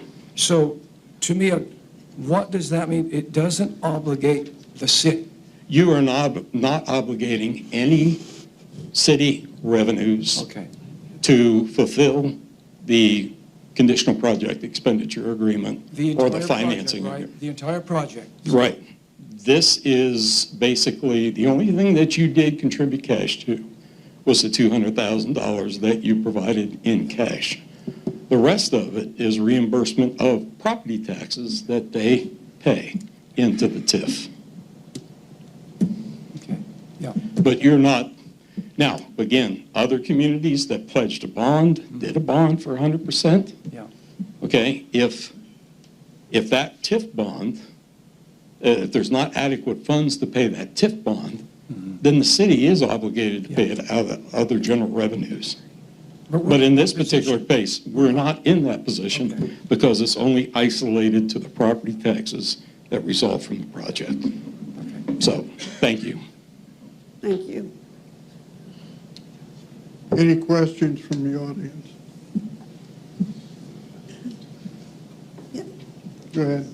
That's some questions. Can you stand, Don, would you mind coming up here, please? So when's their projected completion date now? As I understand, I'd have to verify with developer based upon what's been able to be completed up until now, but I believe that you're probably looking at a final completion of all buildings by the end of next year, at a minimum. So December 2024. Or 23, I'm sorry, 23. You talked about this, the mayor talked about this mound at the west end of concrete and debris that you were going to take care of, or you're going to cover that, correct? Correct. So all of that product has to stay on the site somewhere. I understand. But so the plan is, and the plan has always been to bring back what we could, and as far as I know, that's been done. And now that will be part of this process, covered with topsoil and grass and put trees around. So you talked about the duplex areas going from 6 inches to 24 inches of topsoil. Is the mound going to have to be 24 inches of topsoil? Do you know that? No, because there's not going to be residences on top of it. Okay, all right. And once that's seeded with grass, who maintains that? That property belongs to the That city. property belongs to the community, so. Okay, so the city would have to maintain that as well. Well, Makita owns the property, Makita would actually be responsible. But under our agreement with Makita, isn't the city responsible for maintenance of grass? Not 100% sure on that. Until the property, I mean, as the redevelopment commission, we'd be responsible.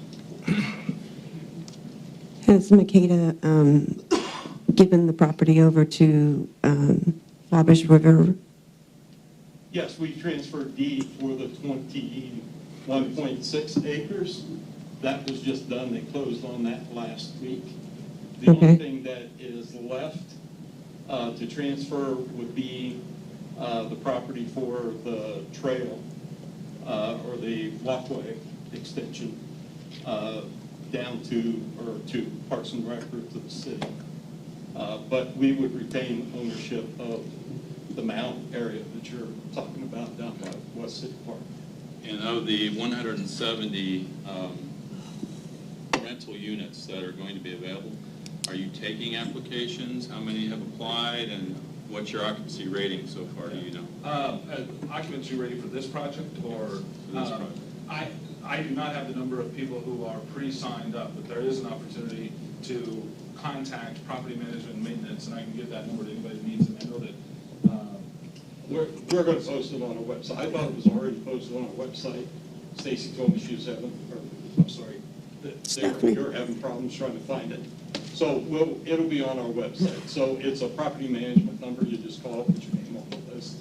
And as soon as apartments are available, they'll call you. And that's what we've done in the past. In terms of occupancy rating or vacancy rating across all 2,200 units of the developer, I think the vacancy factor is like 1%. So everything is leased at a value that's made to make sure that they are full. I know we're all in favor of the project. Sure. And we're all in favor of helping as much as we can, but it just seems that you keep coming back. No, yeah, I don't I'm the messenger. And we don't I'm know the where guy this, that comes you know, to the meeting. as residents, we're all Yeah. concerned about where this stops. No, I agree 100%, and I think that there would have never been a request to come back had we not had the unforeseen costs in some of that stuff that goes into the changing midstream by IDEM, some of those changes, underground stuff that you can't know would be there, but for those added costs, there wouldn't be any request to come back. And really the overarching, the requirement or the request from communities to participate is to help try and keep the cost of rents down. And so that doesn't put any money into the developer's pocket. It helps to keep the rents at a lower value as low as they possibly can within the market. And going back, it can't be any more. I mean, we're pretty much even with what the other communities have been, that they've been working with.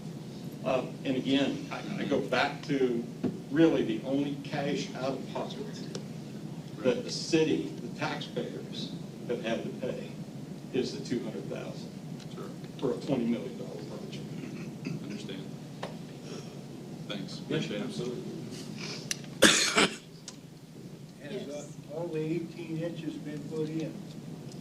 The additional 18 inches? Yes, all 18 inches has been put in, it's been tested by IDEM. Some areas had to be removed and replaced, and that area has been replaced as well. So it's all in and done and ready to have, once the weather is right, for have foundations put on. That was actually, IDEM requested that be done before they issued the comfort letter, which means that had to be done. They issued the comfort letter, which then gave us the okay to issue the deed to them. So it was kind of a stacked situation. I wonder if there had been a way to question that 24 inches, because there was, steam locomotive is terribly heavy, and those locomotives were all over that rail yard, and they had to maintain those tracks. I just questioned IDEM coming up with 24 inches that was needed. So did we. And again, we go back to what the YMCA had to do, and that was only 6. But IDEM had a change of staff, and particularly legal counsel. I don't mean to blame non-legal counsel, but It's always attorneys. Mary, but anyway, they were the ones that came back and requested the additional 18 inches. And honestly, I could tell you how hard we tried to even engaging. We did, and the developer Wabash River Equities retained the same engineering company that had done the work prior to, in an effort to help streamline and use that efficiencies and knowledge of the property to help streamline the process. And they were exacerbated by the difficulties they had in working with IDEM. In the process, actually, the engineers had hired the IDEM employee who had originally written the letter. So they had all the more frustrations in saying, this should be something that's easy to be done. We have the expert on our staff to get it done. So it was frustrating for everybody along the line. So anything and everything that could be done to test and try and get it approved was certainly done. Mary, you had a question? I know the question was asked. Right up here first, Jason. Sorry. Come up here to the mic, please. Some of us can hear it, some of them can't.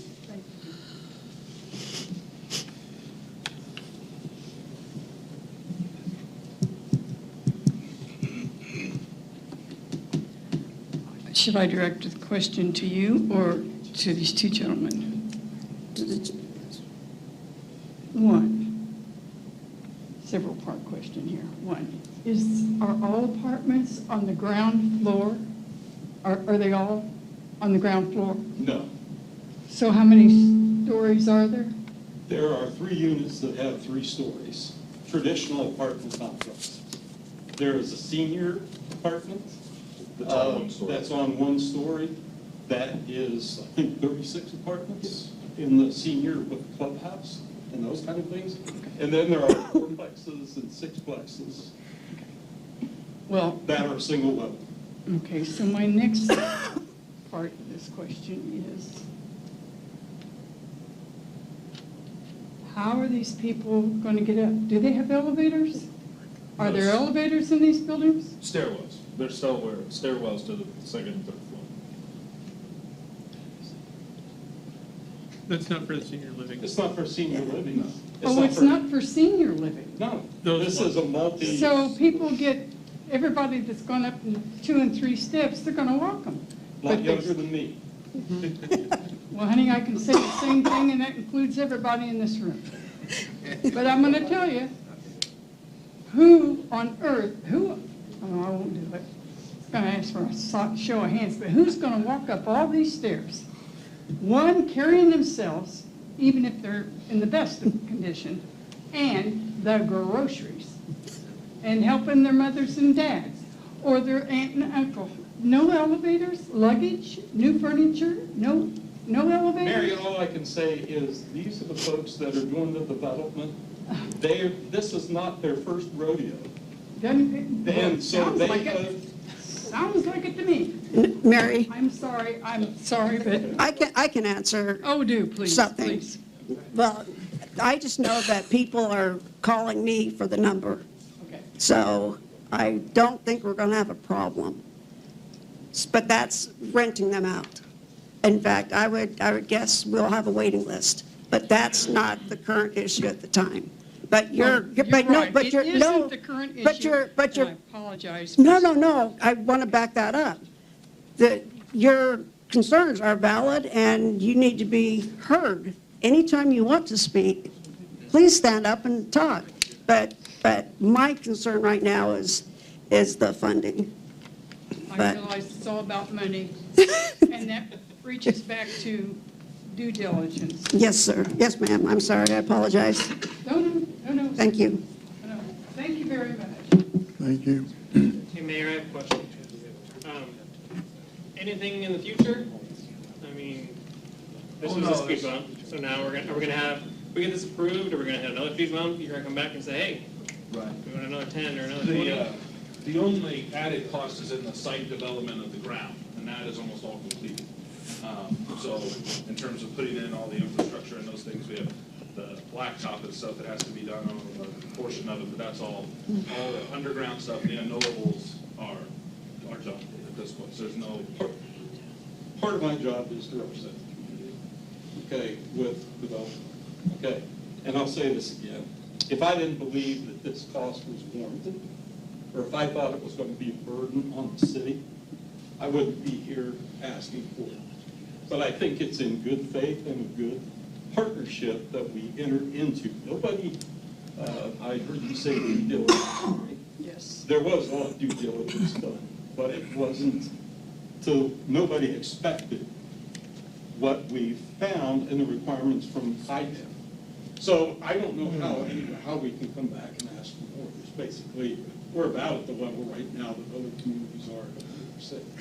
So like Burke said, it's basically the point where the big cost has been the site prep. That's it. And the things we had to do with the foundation.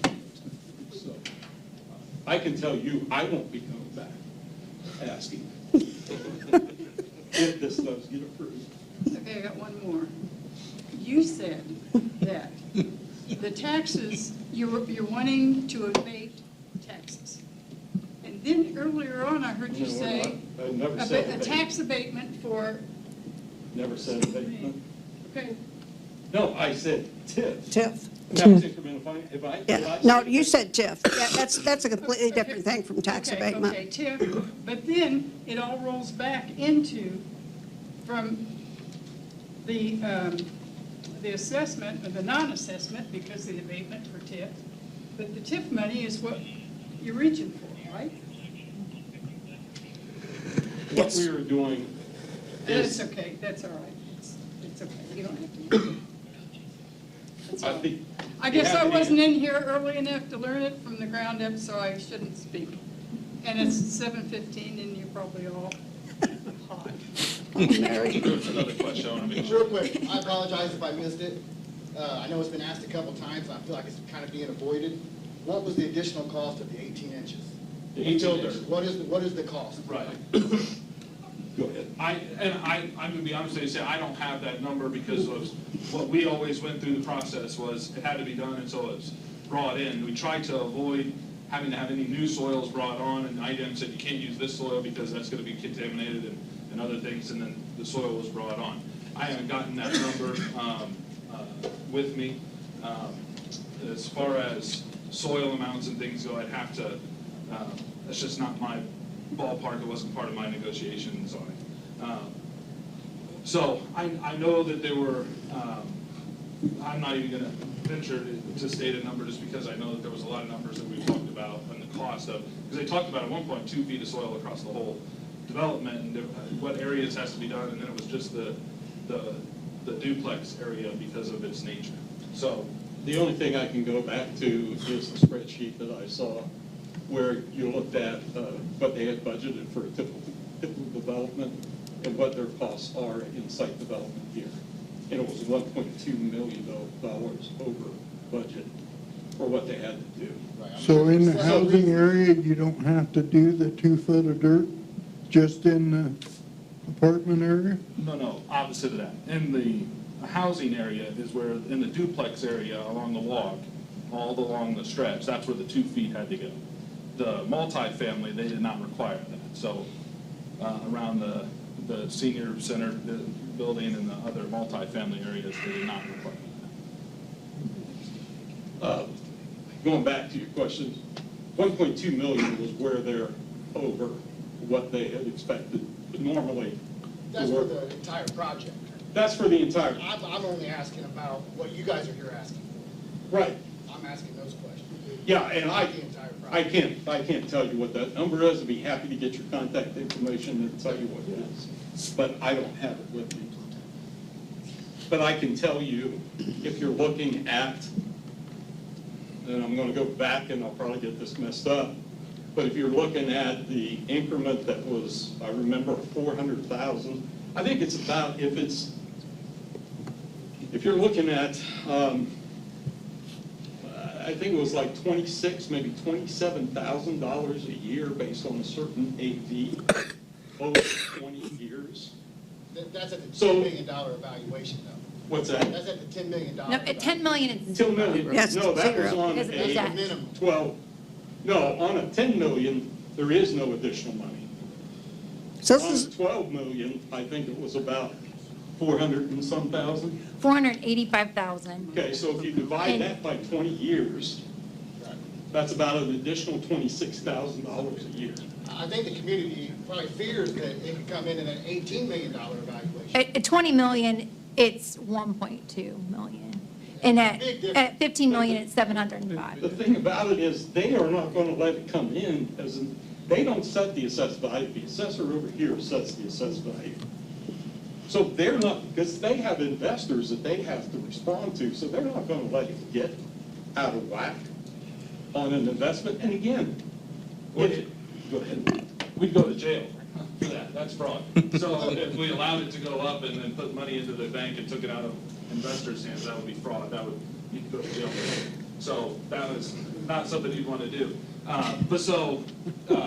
With the assessed value is based on the income of the property. And so if it got to 25 million, then that means you're renting apartments for astronomically high values and numbers. So it wouldn't get there, and it's converse to the overall development to try and, because if it was 20-some million, then that money has to come from the revenue of the development paid in and then try to come back. Like it wouldn't work. So if you had to make a guess today, what do you guess that? That's why I was saying over the 20 years, if you had an average of 13 million, at the 70% is 3.6 million total. That's no interest or anything on the loan at the 70%. And then if you have the difference in there between this up to 90, and she said that number, if you come back at 20 million, was 1.2. Extra $1 million on top of the 3 point. And the total cost of infrastructure for the development is going to be over 4.5. So if it was at 20 million and we got the full 90% reimbursement, it would just cover the cost of the infrastructure. But understand, the community then is getting that. Nobody has talked about the 10% that the community is getting. Okay, so if you pay 70%, the debt service 30%, or 20% additional, that's 90. So if there is leftover revenue, that 10%, that's coming back to the community in the TIF to do projects with. Thank you. I just want to make sure that I'm understanding it. You said that the reimbursement, okay, so the reimbursement is coming from the money that goes into TIF, right? Right. So TIF is basically, and I'm just making this very elementary, it's basically taxes that are based on the increased value because of what they've done. Correct.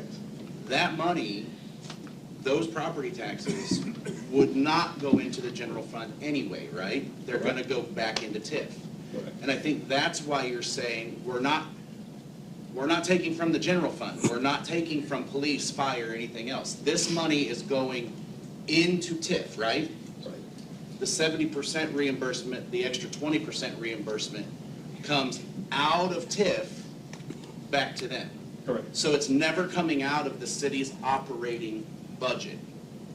It's never robbing a department, it's never doing any of those things.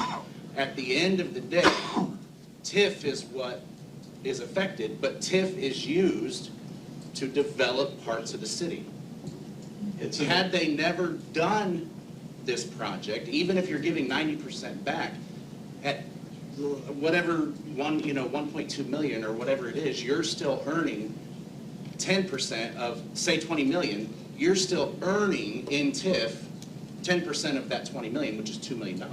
After you pay. After you pay everything. So I think as a citizen, at first you're thinking, well, it's property taxes. You're giving them 70% back of their property taxes that should be funding the city. But it's not ever really going to be used for general fund. It's used for TIF only. Is that correct? Absolutely correct. All right. I just think as a citizen, at first you hear it and you're thinking, well, that should be going for police, fire, ambulance, that should be going for schools, all of these things. It was never going to hit that fund anyway. It was going right back into TIF. And so I didn't catch it until you said 70% from what they pay into TIF. And then I was like, okay. So maybe I was the only one that didn't catch it, but I think most of us thought it was going where my city taxes go, where everybody else's property taxes go, and it's not. It was never going there in the first place. By the way, Pastor, what are you doing in 2 years after I retire? No, sir. No, sir. But I do know two families, I'm just one person, but I know two families that are looking to live there because they have connections in Carmel, they're working in Carmel, they can't afford to live in Carmel. They were living in Kokomo and paying $1,500 a month to have gunshots and everything else going on in the apartment next to them. They're waiting for these to open because they want to live in a better community.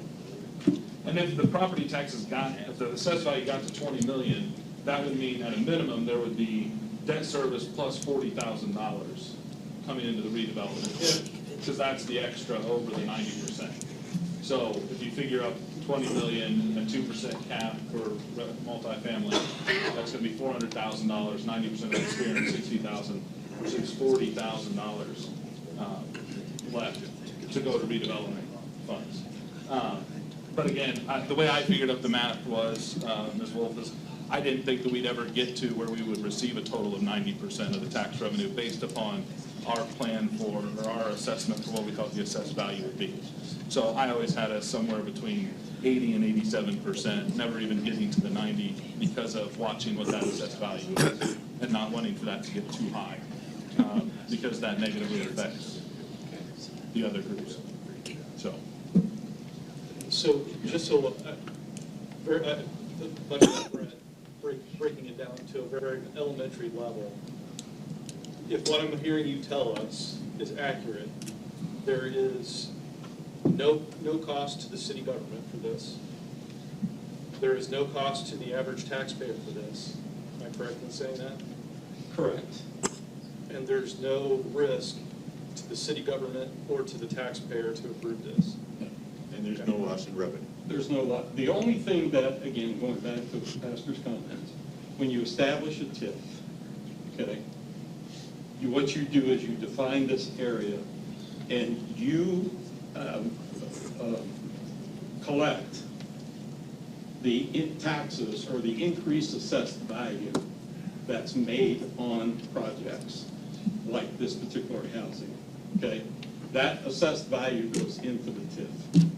So it doesn't affect the general fund. And that's what TIF is used for, is to help spur economic development.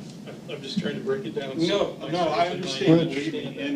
And you can get abatement and TIF confused because in some ways they're similar, but they're different. So then when this project is completed, and maybe this is going back a lot further, obviously, than this meeting, when they have an assessed value after the TIF issues are taken care of, is there anything that's going on to the property tax base here in Peru as a result of that? All of that assessed value comes back onto the tax rolls, the TIF is done. So, and all of that assessed that's value, whatever that is at that particular time, in 20 years. So basically, it's going to be frozen for a period of 20 years, then at 20 years after the TIF is taken care of, then that's when it goes onto the. No, tax roll. well, the assessed value will change every year depending on what the assessor assesses it at. Correct. So again, they pay, the tax rate is based on the assessed value and offset each other. The So whatever- conditional expenditure agreement is 20 years. At the end of 20 years, all of the taxes paid by the development would go into the TIF fund, 100%. And at the end of the TIF, then all of that assessed value goes into the city's assessed value. Okay, is the TIF 25 years? 25 years. Yeah, so. How long does it take, though, 70 to 90%? Is that going to stop TIF on bringing in other projects and stuff that they need to get reimbursed on? No, because we've normally have done, I mean, if you look at a lot of the other projects we've done them specifically for that particular project. Any leftover funds that we've had, like 30%, or those kind of things, have gone to help fund downtown revitalization plan, has funded the pickleball courts, have funded other projects in the city. So yes, will this impact a little bit of that revenue? Yes, but we have adequate revenue in the TIF still for those projects. Because again, I believe that all of the other revenue that's going to come in as a result of the people living there are going to well exceed that additional 20%. Okay, anything else from the audience? Anything else from the council? Do I have a motion to adopt? I move we adopt ordinance number 30, 2022. Second? Roll call? Anderson, No. Guston, Yes. Bozo, No. Ramsey, No. Russell, No. Sayedashini, No. and Wolf. No. Thank you. Okay.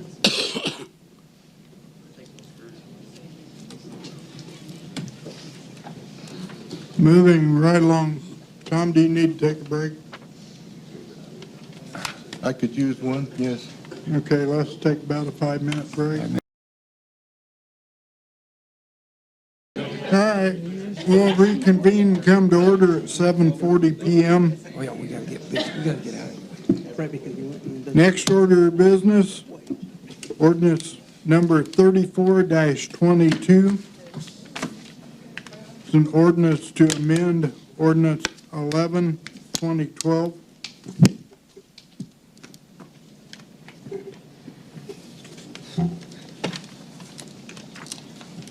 Do I have a motion to consider? I make, Motion we consider ordinance 34, 2022. second? Roll call? Anderson, Yes. Guston, Yes. Bozo, Yes. Ramsey, Yes. Russell, Yes. Sayedashini, Yes. and Wolf. Yes. Come on.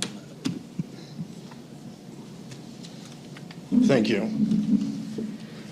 I know how nervous I get up here. I think you guys have seen me up here enough to know how nervous I get up here. And this is definitely the worst one I've had to present to you guys. So I actually spent a while and typed it out so I wouldn't forget any important parts. I'm going to read through this. If you guys have any questions, feel free to stop me. But I think once I get through this, most of your answers will be, or most of your questions will be answered. I'm sure you'll still have a few. We're going to go back to 2021. So in November of 2021, the trash collection fee was increased from $12 to $15 per month. This was in hopes that the sanitation department would become more self-sufficient for the upcoming 2022 year. Although this increase wasn't enough to establish money for purchases of new equipment or things like that, it was hoped to alleviate the amount of money being pulled, from other different funds to balance out the difference with the garbage collection fee and the actual sanitation budget. So in 2021, the actual trash fee that was collected was $709,582. And the sanitation was budgeted at $829,000. Obviously, we didn't spend it all, but came to a difference of about $119,000. Okay? So we collected 700 and something thousand, but we had budgeted for 830,000. Obviously, it's not, in my opinion, correct. I was going to break it down to what we had actually spent that year in 2021, but decided it would have pretty much been irrelevant. In my opinion, we should take into consideration what we're budgeting as to what we're projected or collecting in trash fees. For case in point, in 2019, we had a garbage truck blow an engine due to a bad turbo, cost over $18,000 to replace it. Would have cost more if it would not have been replaced in-house, but thanks to Jim Crone, is he here still? Our head mechanic, we were able to do it in-house. But my point there was, we weren't expecting that, you know. So, 22, year 22, here we are, with the increased trash fee of 15, approximate totals we collected were to reach in the $900,000 range. With the published budget being around $872,000, making a difference in the green, you know, for 50,000 plus. This was suitable, and the reason why we needed the $3 increase. So briefly to recap, 2021, with the approval for the 2022, it finally set the fee at a price to help the department become self-sufficient as far as the day-to-day goes. Our goal was accomplished. But 22 came with some problems, which was leading to a proposed increase in the trash fee anyways. Eric Walsh and Baker Tilly sat down with us and explained the MBH budget was reaching critical levels in the red or negative, somewhere in the $400,000 range. Do you remember the exact amount? It was like, for the MBH, we were in the red like, what, $420-something thousand? You were headed there, yeah. Right.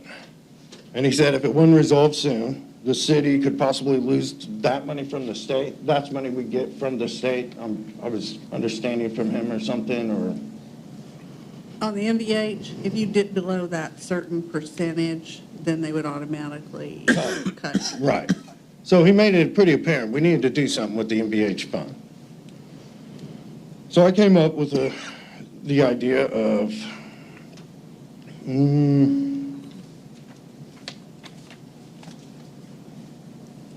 we realized that there was a great deal of street and sanitation department wages being pulled from the MBH. These wages included myself, the foreman, heavy equipment operator, and 12 drivers and laborers, totaling approximately almost $700,000 from MBH just in personal services. Whereas the sanitation department only paid 2 mechanics and 6 drivers, which came to about $380,000.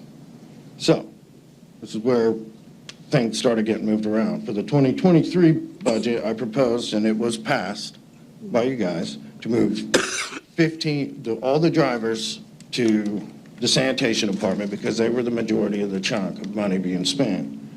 And then take all the paid positions like the commissioner, foreman, mechanics, heavy operator, assistant foreman to the MBH side. This dropped the MBH total in personal services from the $690,000 to about $350,000. Moved us in the right direction as far as getting out of the red with the MBH. It was a difference about $340,000, $350,000. Adam, Yeah. do you have some papers to give us, or do you want to wait? To be honest, I really wanted to do like a PowerPoint and everything, Okay. but I'm not quite there yet. The only papers. I'm sorry I interrupted you. No, I you're all apologize. right. It's been a day. It's been a few weeks, actually. I did print out. If it's going to confuse us, don't. I just Yeah, know well, you that's kind worked. of why I held off on it. I thought if I could get through this and then. Okay, so where was I? Okay, yeah, so it dropped, the total personal services and MVH by 340,000. Wasn't the whole 424,000, but it was a step in the right direction. But in doing so, and moving them to the sanitation side, it increased those personal services from the 380,000 or so to around 680,000. Okay, so obviously it jumped. And that put the total of the sanitation budget with supplies, maintenance, landfill bill, and everything that comes out of that, right around the $1.2 million mark. Now, as I mentioned earlier, in order to keep the department self-sustaining, the trash fee would have to be increased. Thus, I had already planned on the proposal of a $3 to $4 raise, bringing it to $18 or $19. And that would have put us where we need to be self-sustaining. I've got the figures, but anyways, okay. So you're probably asking, all right, what I'm about to lead into now kind of coincides with what's coming up next with the amending of ordinance 24, is it? 35. Okay. But, so you're probably asking yourself, okay, you said 18, 19, why 20? Like I said, 2022 presented some unaccounted for problems, and the biggest one, in my opinion, is the staggering cost of obtaining a CDL.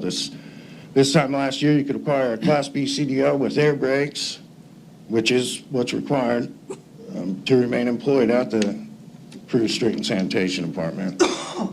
But for $100 to $150, depending on whether you used one of their trucks, it'd be $150, or if you used your own truck, it'd be $100.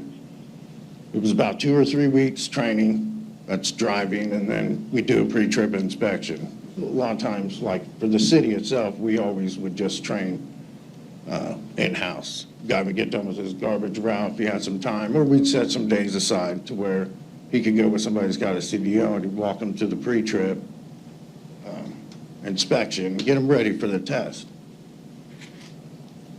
Sorry. So, with that being said, as of February 2022, the new requirements to obtain the same CDL rose to over $5,000, and that requires a 3-week in-classroom course to be taken. That's an increase of over like 3,000%, or roughly 34 times more expensive. Now, that is a fact. I spoke with the street commissioner from Rochester last week, and he said 2 weeks ago, he had just sent an employee an employee had just gotten back from going and getting his CDL through them, and it cost him $5,280 to take that class.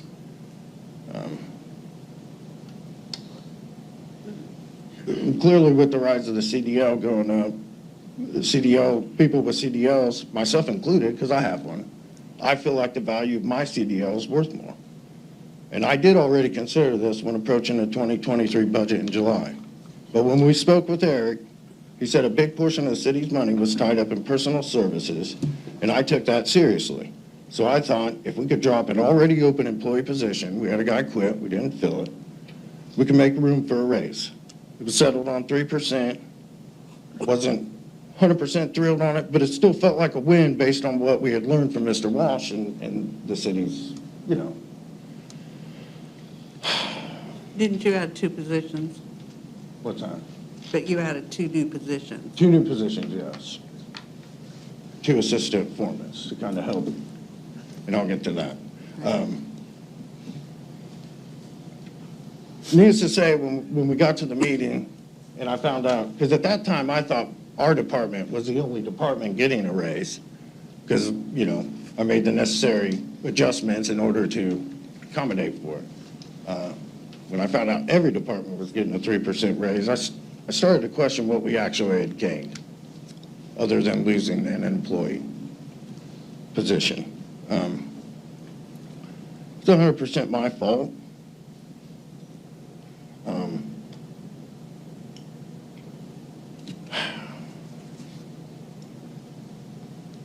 When we put the budget together for next year, and I'd like to apologize because I didn't look into it as much as I should. But in the past few weeks, I've been contacting several departments from surrounding cities with similar size to Peru, and that do pretty much the same thing we do: plowing, snow fixing, potholes, brush pickup, leaf removal, and so on. But one thing they do not do is trash collection. And although we do have primary sanitation employees and primary street department employees, per se, they're all paid pretty much the same. Garbage is a requirement for both departments. If we lack the employees from calling in for sickness or personal reasons or during dual trash day makeup days from holidays, some of the street department employees will do garbage, and vice versa for the sanitation employees. If it snows and we need to clearing of the roads, brush pickup, leaf removal, the crews need help, the garbage guys or sanitation guys, when they're done, they'll be put to help them. I mean, we work together. So yes, the employees are somewhat designated to do one or the other, but at the end of the day, we're all one department. Circling back, after speaking with the other cities that have the same CDL requirements as we do, I learned that they were all receiving substantial raises, and according to them, it was mainly due to the increase in their way, and I believe they were going to be at 20.10 an hour. Logansport driver labor was going from $19 an hour to $21 per hour. Rochester, to this day, I can't believe what they made for so many years. Their driver labor will be going from $14 an hour, CDL drivers, by the way, to $19 per hour, $5 increase in 1 year. Gas City, same 6% raise, taking them to $19 per hour as well. And our closest neighbor, the Miami County Highway Department, will be starting at $21.37 per hour, an increase of $3 per hour. Now, I know what you're saying. What do they really have to do with the street department? When I started in April 2011, at that time, the city and highway department made almost $14.70 per hour. I believe they were at $14.68 and the city was at $14.67. 11 years later, starting in 2023 with the approved budgets as they are, the highway department will be at $21.37 an hour and the street department at $17.61, street and sanitation, sorry. They've increased their hourly wages by $6.69 since 2011 per hour. We haven't even hit the $3 mark in 11 years, $2.94. What has changed in our jobs? To my knowledge, nothing. They still do the same jobs they do. We still do the same jobs we do. Okay? Therefore, that's why I'm asking to amend the ordinance and to increase the trash fee to raise the $17.61 to $20 per hour. Now, that does seem like a lot. I get it. But also, I feel like the department itself has been neglected some raises over the past 11 years that have kind of brought us to this point. You guys deal with your situations as well, with things that have been neglected that you have to be the bad guys to vote on and try to fix. You know, I'm not trying to be the bad guy, but there's things that we need to fix, in my opinion, and the wages are one of them. Now,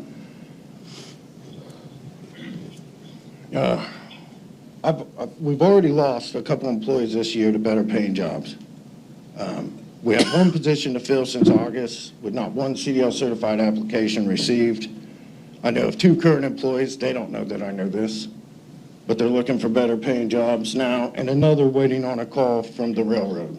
I suspect others are looking to leave as well, maybe, I don't know. My concern is if we don't do something now, we may not be able to replace the employees that leave.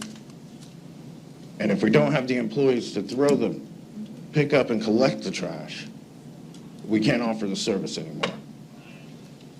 So you said earlier it's apples and oranges, and you're right in a sense where we're not in the business to make a profit off of it, where they are, so it is different. What I'm trying to avoid is us getting stuck in the fact that we may have to go that route. And then the people of Peru are really going to have to pay.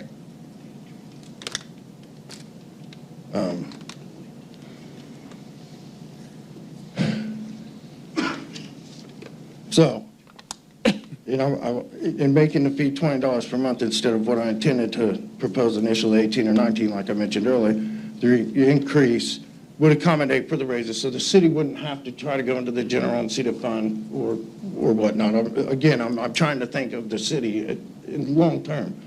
I mean, the city itself, wouldn't have to do all that. And at $20 per month, I do have something to pass out. You'll see at how much of a better option that is compared to what you're about to receive. You can almost disregard the front page. There's a Republic invoice. I have 4 of them. It's a full year of Republic invoices.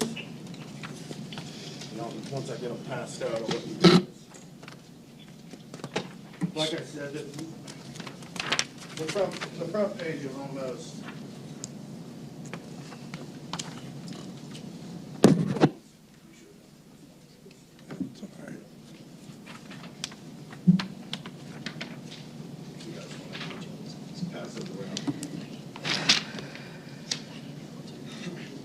That's pretty significant. It's really significant. And like I said, this isn't a slam on Republic Services by any means. In my opinion, I think they do a great job. It is apples and oranges. They're in the business to make money. It's 100% because they have to drive from point A to point B. You have a captive audience. You've got one right after the other. You have captive audience. I agree 100%.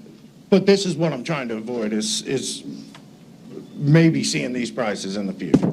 You see what I'm saying? That's what I mean. I'm not comparing to what we do as opposed to what Republic Services does. I would have liked if you would have had some city sanitation numbers so we could compare that. There's not that many even to compare to. There really aren't. Maybe a few, maybe. National average, $14 to $20 an hour. No, we were talking for about the- how for the many other services. cities, what their For the- services are. Most of the cities that I've contacted with, Adam, they kind of have the same thing, but all their trucks are automated. Nobody around anywhere uses the backloaders like we do. I mean, if they do, it's way down south, maybe way up north. Most of it's all automated. So they've cut employees by doing that.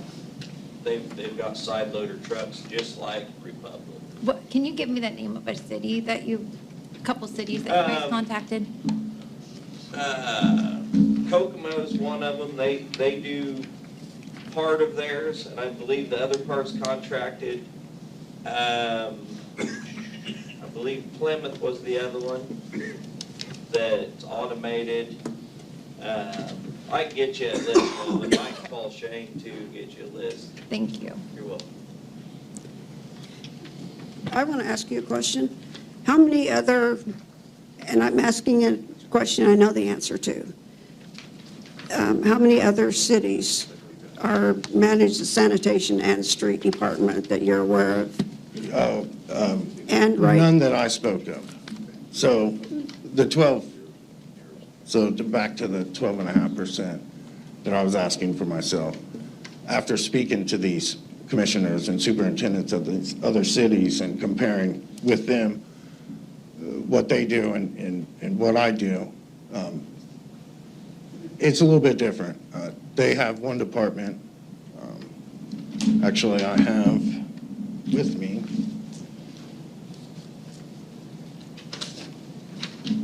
Sorry. I know it's getting late and everybody's ready to get out of here.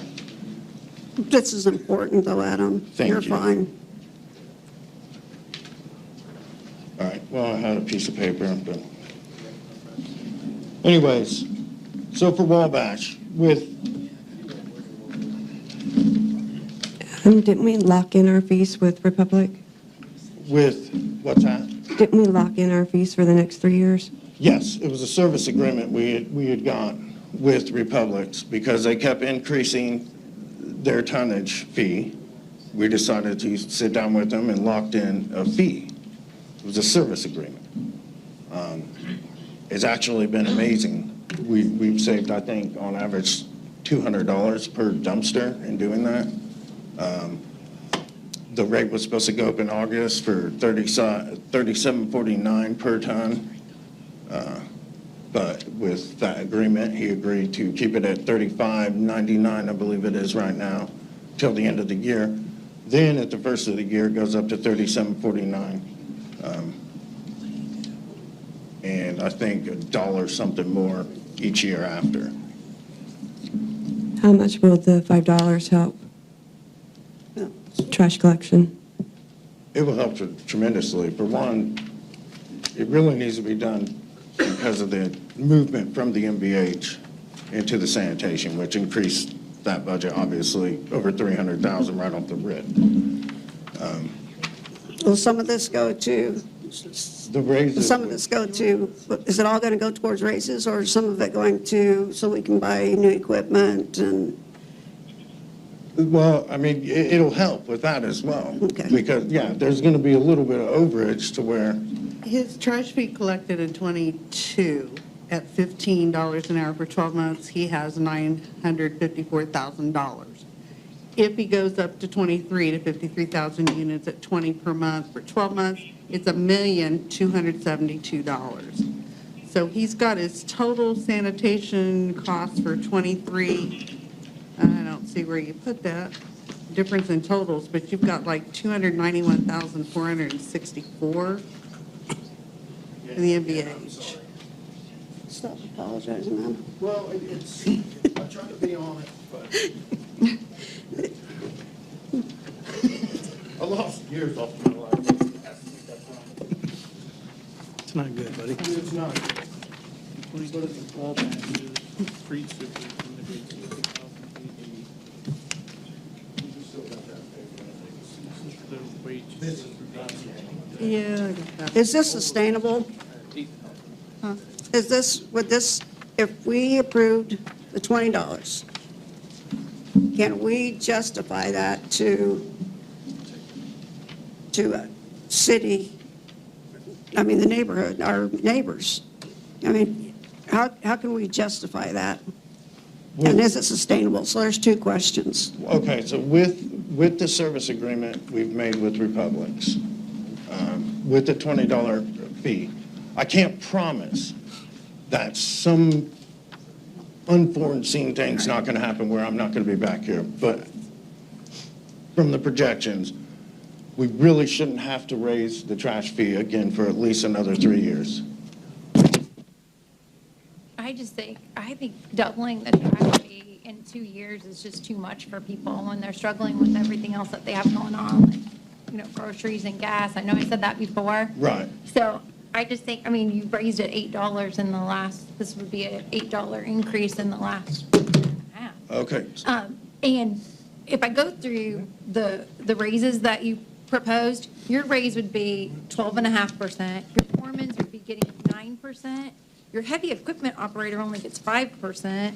Your 2 assistant foremen get 13%. Your head mechanic would get a 10% raise. Your mechanic would get a 12.5% raise. And your sanitation drivers would get a 14% raise.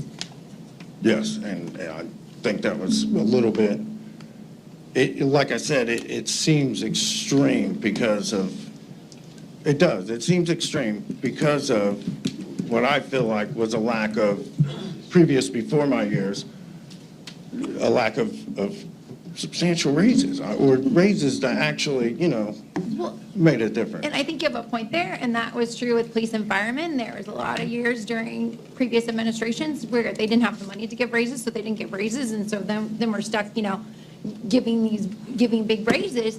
But, I mean, I just wish, because I was in your budget meetings, I just wish that you would have done this then. I I think do now too. is not an appropriate time. I would rather you wait and do this when we're at budget time next year, when we're planning the budget. I mean, how does this impact our overall figures? How does this impact the sustainability study? I mean, do you know any of that?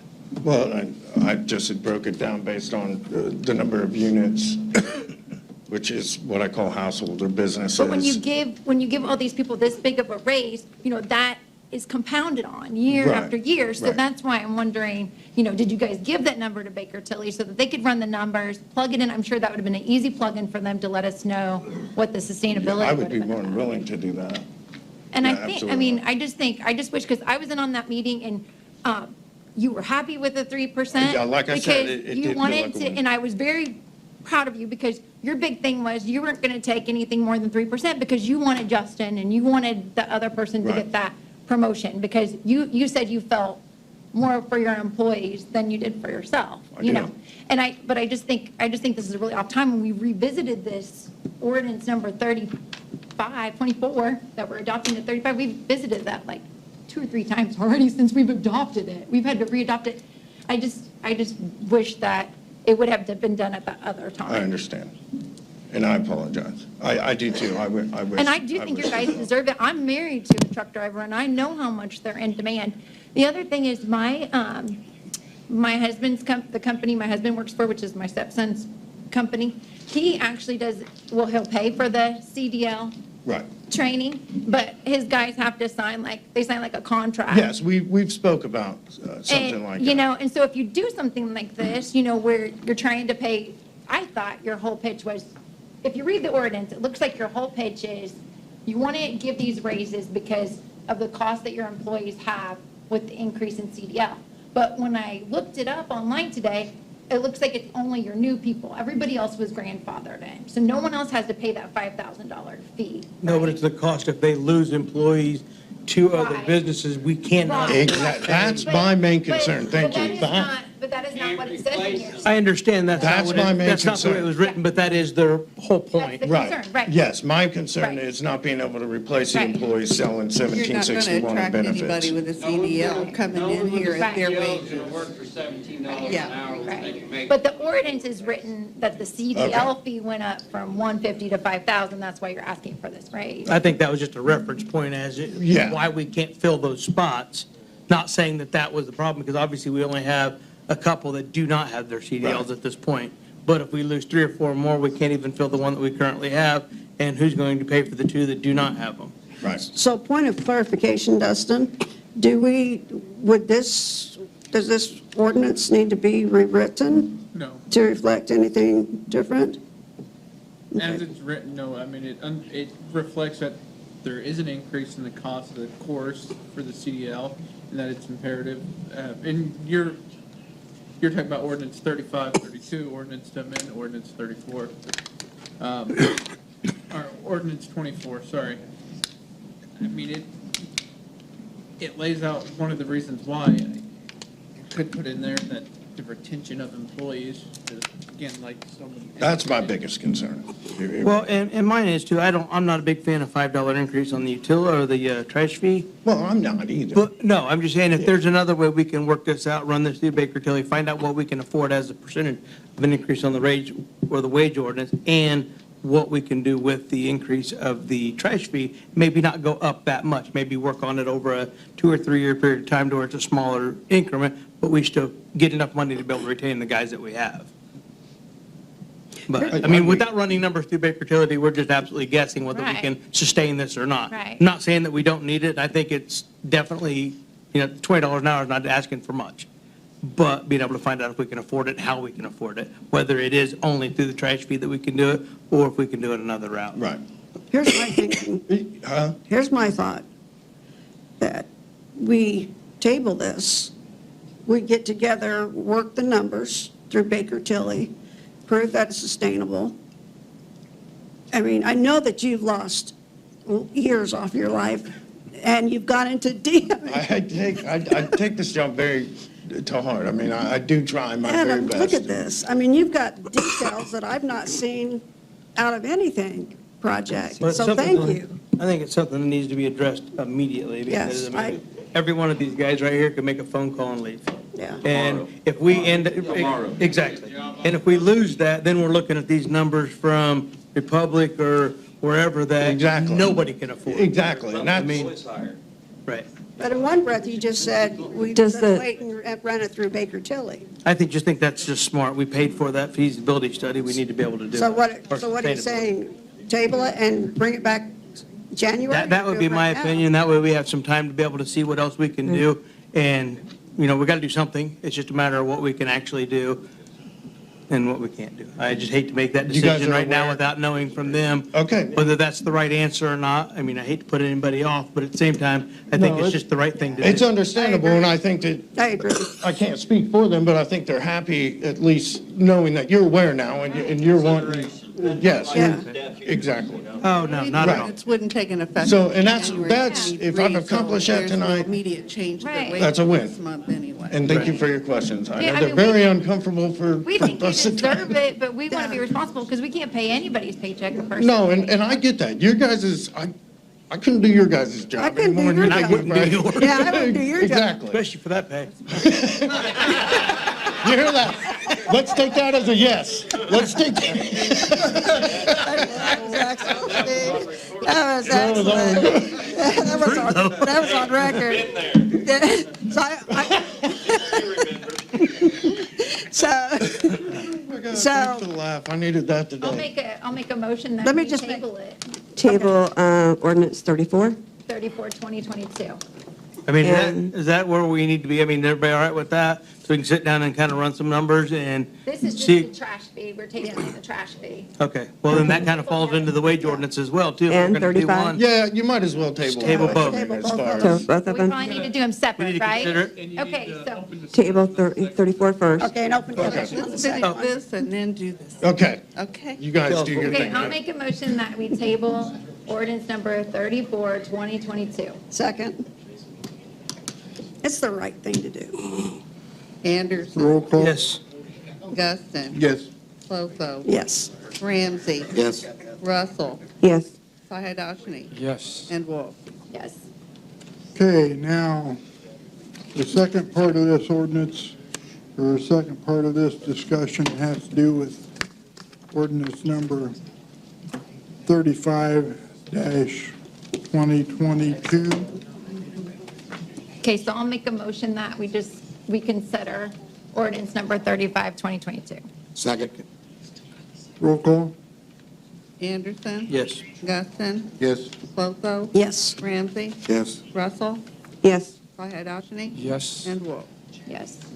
Part of the discussion, I want to thank you for completing the community crossing grants. I know that that is another, and we'll find out tomorrow, maybe? I was told December 6th to award Okay. it, so there's 14 streets. I believe there's 14 streets I've got down there, Yeah. including East Main Yeah. Street. So thank you for doing that. You're very That's welcome. an That extra. is my pleasure. But I also lose sleep during that time of the year too, because that grant can be. Now that they've considered, do we table or just Yeah, we gotta leave make- it? There has to be a motion to table this. Yes. That's fine. Okay, I'll make a motion to table ordinance number 35. Second. One of us. Roll call? Anderson, Yes. Guston, Yes. Clotho, Yes. Ramsey, Yes. Russell, Yes. Sahadachny, Yes. and Wolf. Yes. Okay. I want to thank all you guys for what you do. Yeah. I think you guys are very unappreciated a lot of time, but we get so many comments on how good of a job you guys do. You guys would be surprised how often you hear that. I, for one, get comments every week on the amount of professionalism you guys show out there while you're patching streets, you're removing snow, you're doing the trash pickups and everything. There isn't a week goes by that I don't get something congratulating you guys. I know that I had spoke to Adam because the utilities Okay, one more to go. done nothing but brag on you guys when you went around and put all the notices so that they could fly the drone over and take all the pictures and everything. They said you saved them a ton of work, and I, for one, appreciate it too. Yeah. Hey, thank you guys you for guys. hearing us out. and We'll set something up. Thank you. All right, moving on. Next order of business. Kathleen Plotho requesting a continued financial report of PFD Station Number 2.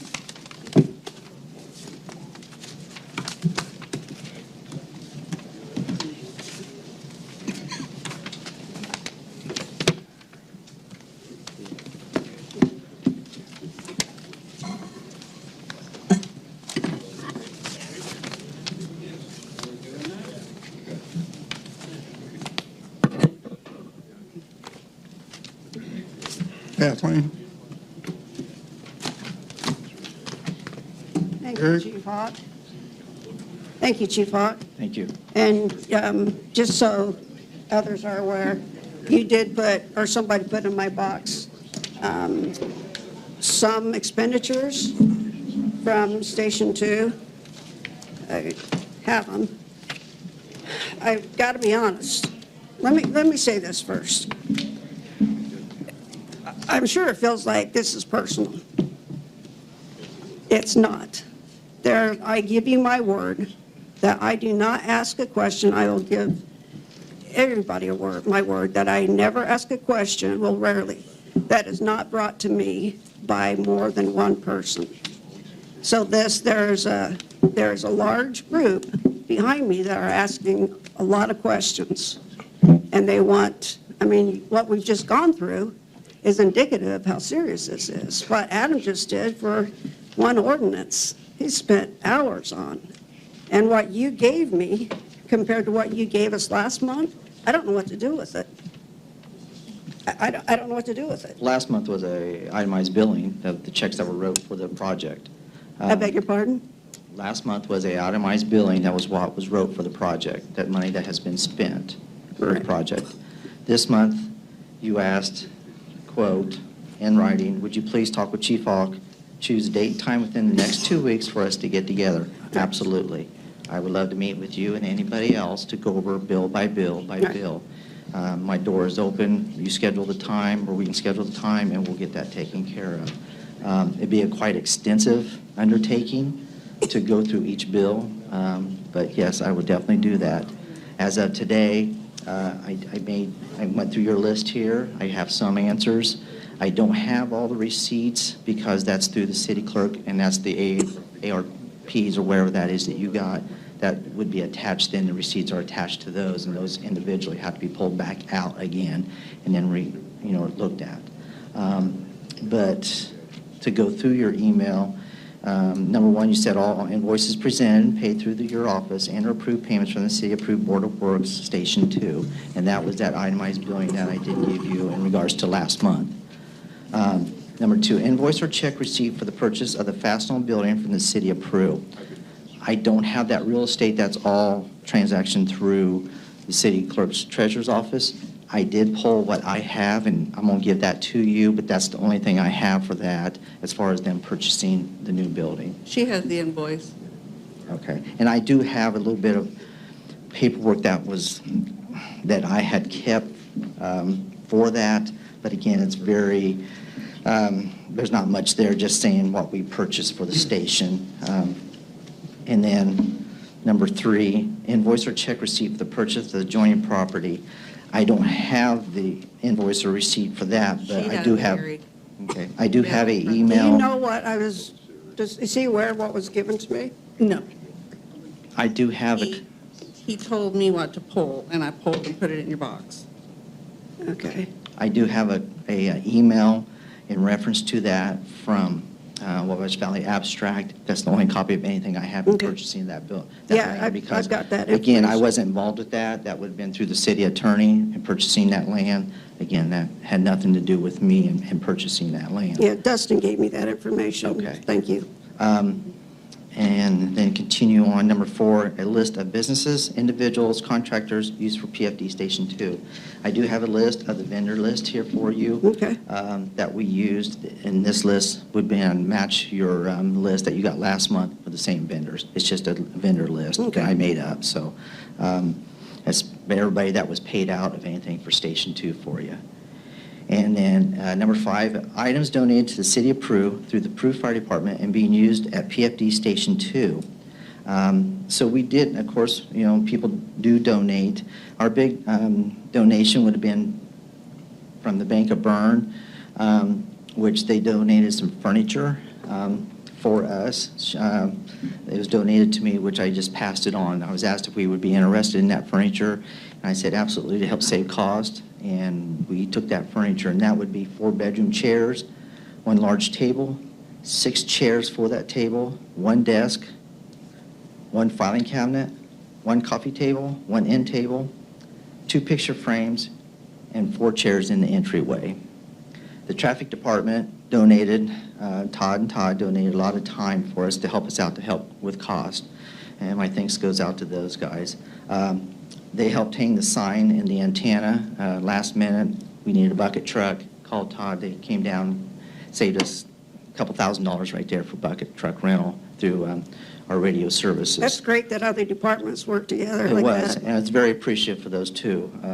Very kind of them. They painted the stripes in the engine bay for us.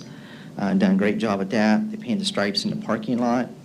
They put the stop sign up at CVS exiting, so we didn't have any conflict with cars coming out of CVS in regards to the fire truck exiting.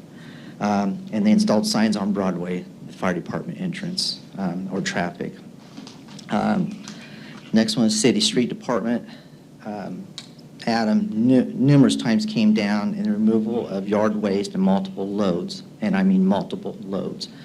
They came down, cleaned everything up for us, which saved that cost. Great. And then hours that were donated from the firemen were endless, Yeah, that's absolutely what I was gonna endless. say. You'd have to- I mean, I just say thank you to all of them. Every one of them donated their time. Some donated a little more, stepped up to the plate. Zach Black donated 8 to 10 loads of dirt, charges for 1. Done multiple man hours on landscaping and equipment. That would have been thousands and thousands of dollars that he donated out of his own pocket and his own time. And the use of equipment to perform the work. So thank you for that also. Other guys, I got to say thank you to all of them because they all done. You know, I could start going down the list of every guy.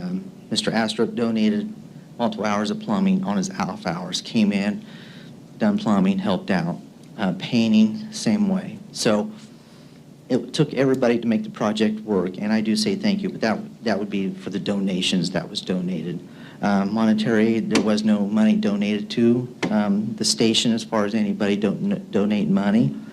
We just did get a donation, though, from Burn Bank as of end of last week, but it wasn't for Station 2. It was because we'd done schooling for them, so they donated to Peru Fire Department. And I'm not sure if they've done the press release or not on that, but they came down, took the pictures with the check. But that was just in general a check for Peru Fire Department, but it was not intended for Station 2. Right. So that's all I have. Again, love to sit down and go over a receipt because I know just looking at receipts, you're not going to gain anything from other than what the list I originally gave you. So if we sit down, we go through those receipts one by one. You know, it's probably going to take a day or so. But yes, I would, you know, we'll have to pull them as we look at it, go through the list. Okay, we need this one for gear rid. So, you know, 3147. So we'll have to pull that. And then if you got questions, I can say, okay, that's the gear, the racks that the guys' gears goes in. Yeah, in that's on station. here, too. Yes, absolutely. Susan provided. So, I mean, it'd be a quite lengthy thing as far as the monies that went, you know, this year, we didn't ask for anything, nothing was budgeted for other than the ARP. I have the ARP here, if we want to go through that. 70,000 was towards the station, 30,000 was towards equipment for the exercise equipment. So that has been spent at this time at 29 plus some change. So the union did spend that, and everything is, at this time, is up and in operation. So where did the $70,000 from the ARP money go? What was that used for? Do you have an exact, I mean, Well, I can give you, I do have the list, yes. Thank you. This is great. I appreciate this. So out of that, it looks like we spent about 28,000 right now of that 70, looks like. And I have the ARP funding here, the list, but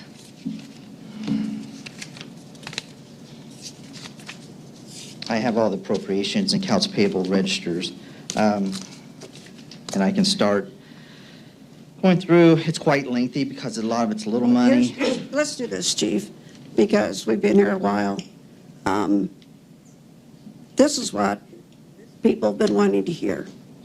So let's, you, me, Susan, and if the mayor wants to get together, sit down and let's have a conversation. Absolutely. And I'd really like to do that. And this is, I appreciate this. And this has been a horrible meeting as far as accountability goes, you know, and it's devastating, and it's been hard on you, and you have a beautiful building, and your guys have just gone. It's not my above and building, beyond. it's the cities and the guys. But you've that work there. created a beautiful building So for it's- us. It's everybody's building. Yeah, it is, and I hope that we have an open house. We will. I mean, the project is completed except for a couple lights that need wired in. It's just me finding time. The guy said, hey, I've had multiple guys say, let's get that done, just wiring in a couple outside lights. But other than that, the building is completed at this time.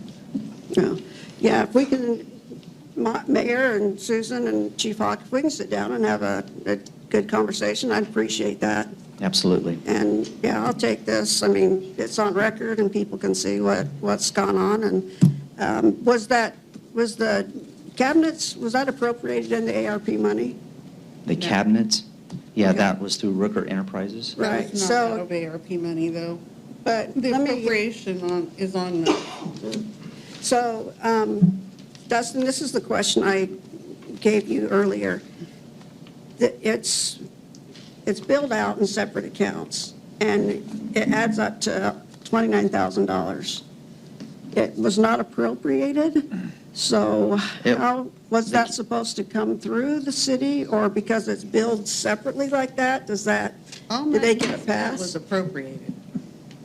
I guess Do I don't they- understand. Are you asking because there was 3 payments of cabinets? Yeah, because. Okay, and the reason we do that is because, so when you're building something, you don't want to pay everything up front. And as a cabinet builder or anybody, you give them a down, like a down payment. I understand So we that. give the down payment, they're built. Right. And then we hold the last payment, and that's why I broke it up into 3 payments. So there's really only one bill for it, but there's 3 separate payments to break that up, so we don't have at the end, paying somebody, and then we only get half our cabinets or something like that. And Steve can testify to this, and that's Well, how.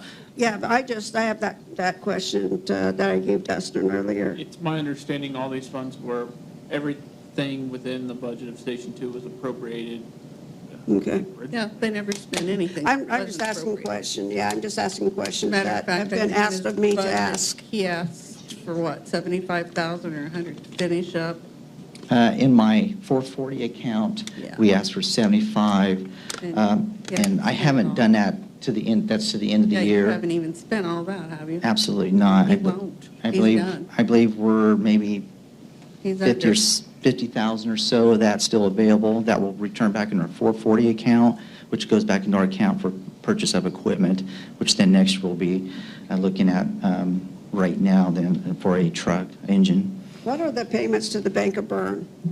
What's that? Those are credit cards. Our Okay. credit card is Bank of Bern.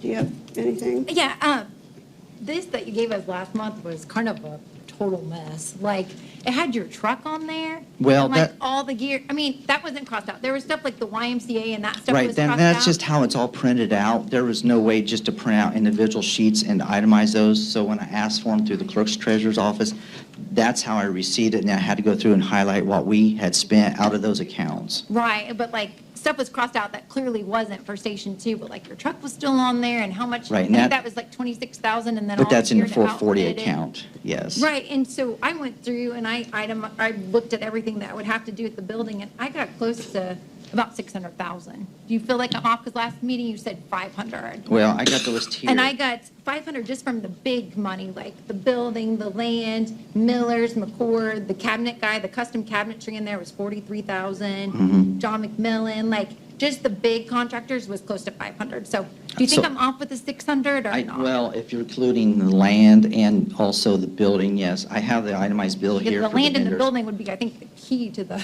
Right, but we had purchased that, but as far as our, building the building, we were at, as of right here, and you can match these up with what you have here, we're at $321,145.70 in construction for Station 2. So and that, then add the building, add the land Yes, on so- top of that. So it is closer to 6. well, yeah, whatever the building and the 20,000 for the land was, which was after the fact, we came back in, asked for the 20,000 because we were going to have to go extend it over because we couldn't do the single door and we needed to go with the double doors and we need the extra land on that. Right, So the land was a little closer to like 24. And the 24, land- it was 20,000. 21 something and then Yeah. with closing costs. The Yeah, land it was was- purchased for the same exact price. Yeah, the land was that exactly people that 20,000. Bought it for. The land was So there exactly no 20,000 plus inflation closing price. costs, which 1,035. 21,305. Yeah, okay. 1,035. Yes, that was the total cost of the They sold land. it for what they got. Yeah. Yes. So, the- I so- just, so last, the- last meeting you said it was 500,000 Yeah, I all think, in. I didn't say that. Satisfied with it? I didn't say that. It was added, somebody I asked added if it the up. building was in it, you said, yeah, Dustin added it up. It Yes. was like 469. I asked if the building was included in there, you said yes, but I'm just saying, when I got home and broke Yeah, I everything mean, and I down, can it's get you a closer to copy, 600. and I can give you a copy of the actual Okay, vendor list that'd be great. and the estimated on it. But again, we, of course, could not, going into COVID and all, and using all those excuses, but of course, we had to go back and cut and do this and do that. And again, because the price increased, from our original budget to when they came in and said, hey, we just heard the same story from Jim, about down there. Same thing affected us, except we had to improvise a little bit. I didn't come back in and say I need more money. We did do the ARP for the, to help subsidize that. But again, on my 440 account, on the 75 to clean up, we really didn't need that because the ARP did help us out on that tremendously. And I thank you for that too, to help get that station to where, we could have worked without it. But again, if we're taking a new station and we're putting all the old stuff in it, that's not something I wanted to do. Right, It's right. not I fair. just wanted to make sure my numbers matched your numbers, because at the last meeting, we were off about 100,000. Yeah, I'm, on addition, looks like 21,305 and 179,758 for the building and land. But again, if we go back and we sit down and we go through the invoices, absolutely. Great. And maybe more than anything, sit down and just talk for a minute, a Sure. little bit. So, yeah. Is that all? So you and Susan and Mayor, will you guys find a time? I've got And mayor's conference, and I've got a couple of eye surgeries, but we'll work it in here as soon as possible. Well, And again, my door is always open. I'd be more than glad if I had the receipts to go sit down with you, but I'll be more than glad to go over what I have anytime. it's just frustrating when I send emails and no response. So, and that's when I'm starting to go, But I did respond to you in the last email. Did you got my response about scheduling the meeting and stuff? yes, after it was put on the agenda, but Yes. I don't want to, I just thought you had got the receipts and the receipts were coming your way. Again, I will definitely love to sit down and go over with what I have, explanation of everything, but I do not have the receipts. That's something we will have to physically pull by those ARP slips that you have, to pull individual receipts out and then go over each and every one of those.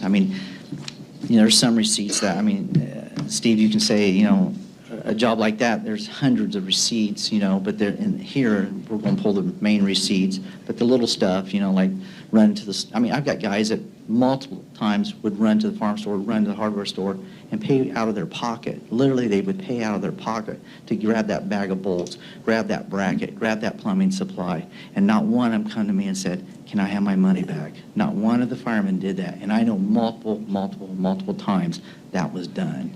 And, again, kudos to them, they done that because they wanted a station too. Right. They wanted it and they Yeah. needed it. And the community has done nothing but give huge positive feedback. it's beautiful. And but the reason it's beautiful is because of the guys, Yeah. They're the ones that performed Yeah. the work and done a lot of that. We had to buy the product, but to do the station, was done by those, so. Well, let's get through the holidays, and in January, let's shoot for a date. Does that sound okay, Mayor Hawk and Susan? All right. Thank you, Chief Hawk. All right, moving on, communications. Anybody from council has anything for communications? Just Josh and Jamin might want to just come up and clarify that. Sorry to make you wait this.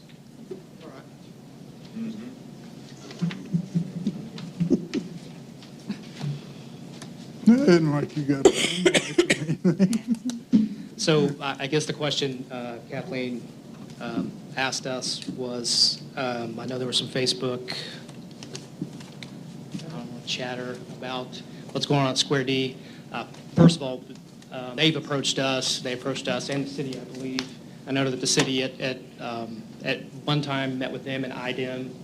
I don't believe you ever met with IDEM up there because it's not our thing. But they did approach us and ask for prints of where all the underground utilities are, and actually twice, I believe, because they've extended that. So what we've gathered from that is they're looking for TCE, trichloroethylene. Really, it's like a oil cleaner, motor cleaner, things of that nature. And it's a volatile organic compound, or a VOC.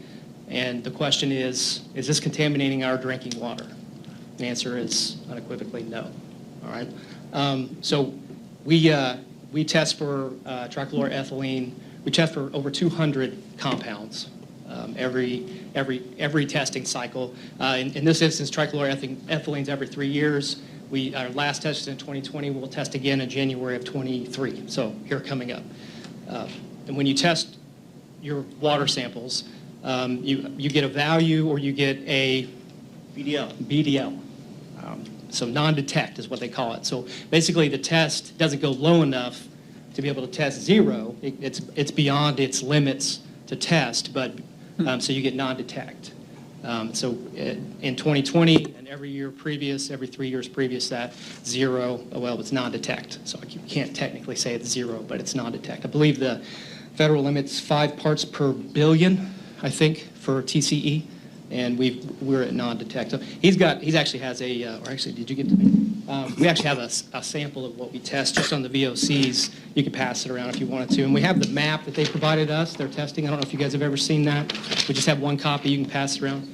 I believe the city actually has an email copy of the map. So the question is it is affecting our water table? No, it is not. It is nowhere near the Tays, and it's nowhere near our wells. And if something like that were to happen, we would know, because we do test, and they would be on the hook to drill us new wells for free. So, but we don't want to get that far. And we're on top of it. Anyway, it's just a sample. This is from 2020, but it's all the same stuff on the POCs. And if you'll notice, they're all non-detected. So as Josh was saying, the detection limit, we're below that, but the detection limit is well below what the allowable limits are in the drinking water. So we're not even finding any. So the way you explained it, and I'm not going to try and explain it to anybody else, that's why it's important to get this where people can see it. The aquifer is nowhere near where or separate from where they're drilling. So the contamination that they're finding is close to the ground, close to the surface of the ground, and they're chasing a plume. They have to find the extents of it so that they can force Schneider or whoever to clean it up. So it's shallow. That's why there's issues with people's foundations and the stuff in their basements. Our aquifer is deep. The plume that they're finding is traveling south. Our aquifer is farther north. So I don't see any potential from this for affecting the groundwater table for the city of Peru. By you staying here, you will make a lot of people feel better. So I apologize for you having to stay, but They are going to be testing some homes and sidewalks and stuff on 8th Street also. okay. I believe IDEM is directly involved in this too. So IDEM follows EPA rules. I know one of the posts was, call the EPA. Well, trust me, Schneider wouldn't be doing this unless the IDEM and EPA wasn't on top of them. And IDEM's actually sent letters to homeowners who said, hey, I don't want you in my basement. I don't want you putting a well in or a test well in my basement or whatever. So IDEM's been involved and said, please let us do this because this is really all good. We actually have to stop it. So this is after this is going to hand. So we're on top of it. We're not perfect, but certainly Well, kind of. This one we're paying attention. Thank you, thank you. Thanks, guys. I appreciate that. Okay, any other communications from council? Jamin. Any communications or anything from the audience? Okay. I want to thank everybody for showing up tonight. Really appreciate it. We're up for adjournment. I'll make a motion, we adjourn. All in favor? We're done. Aye.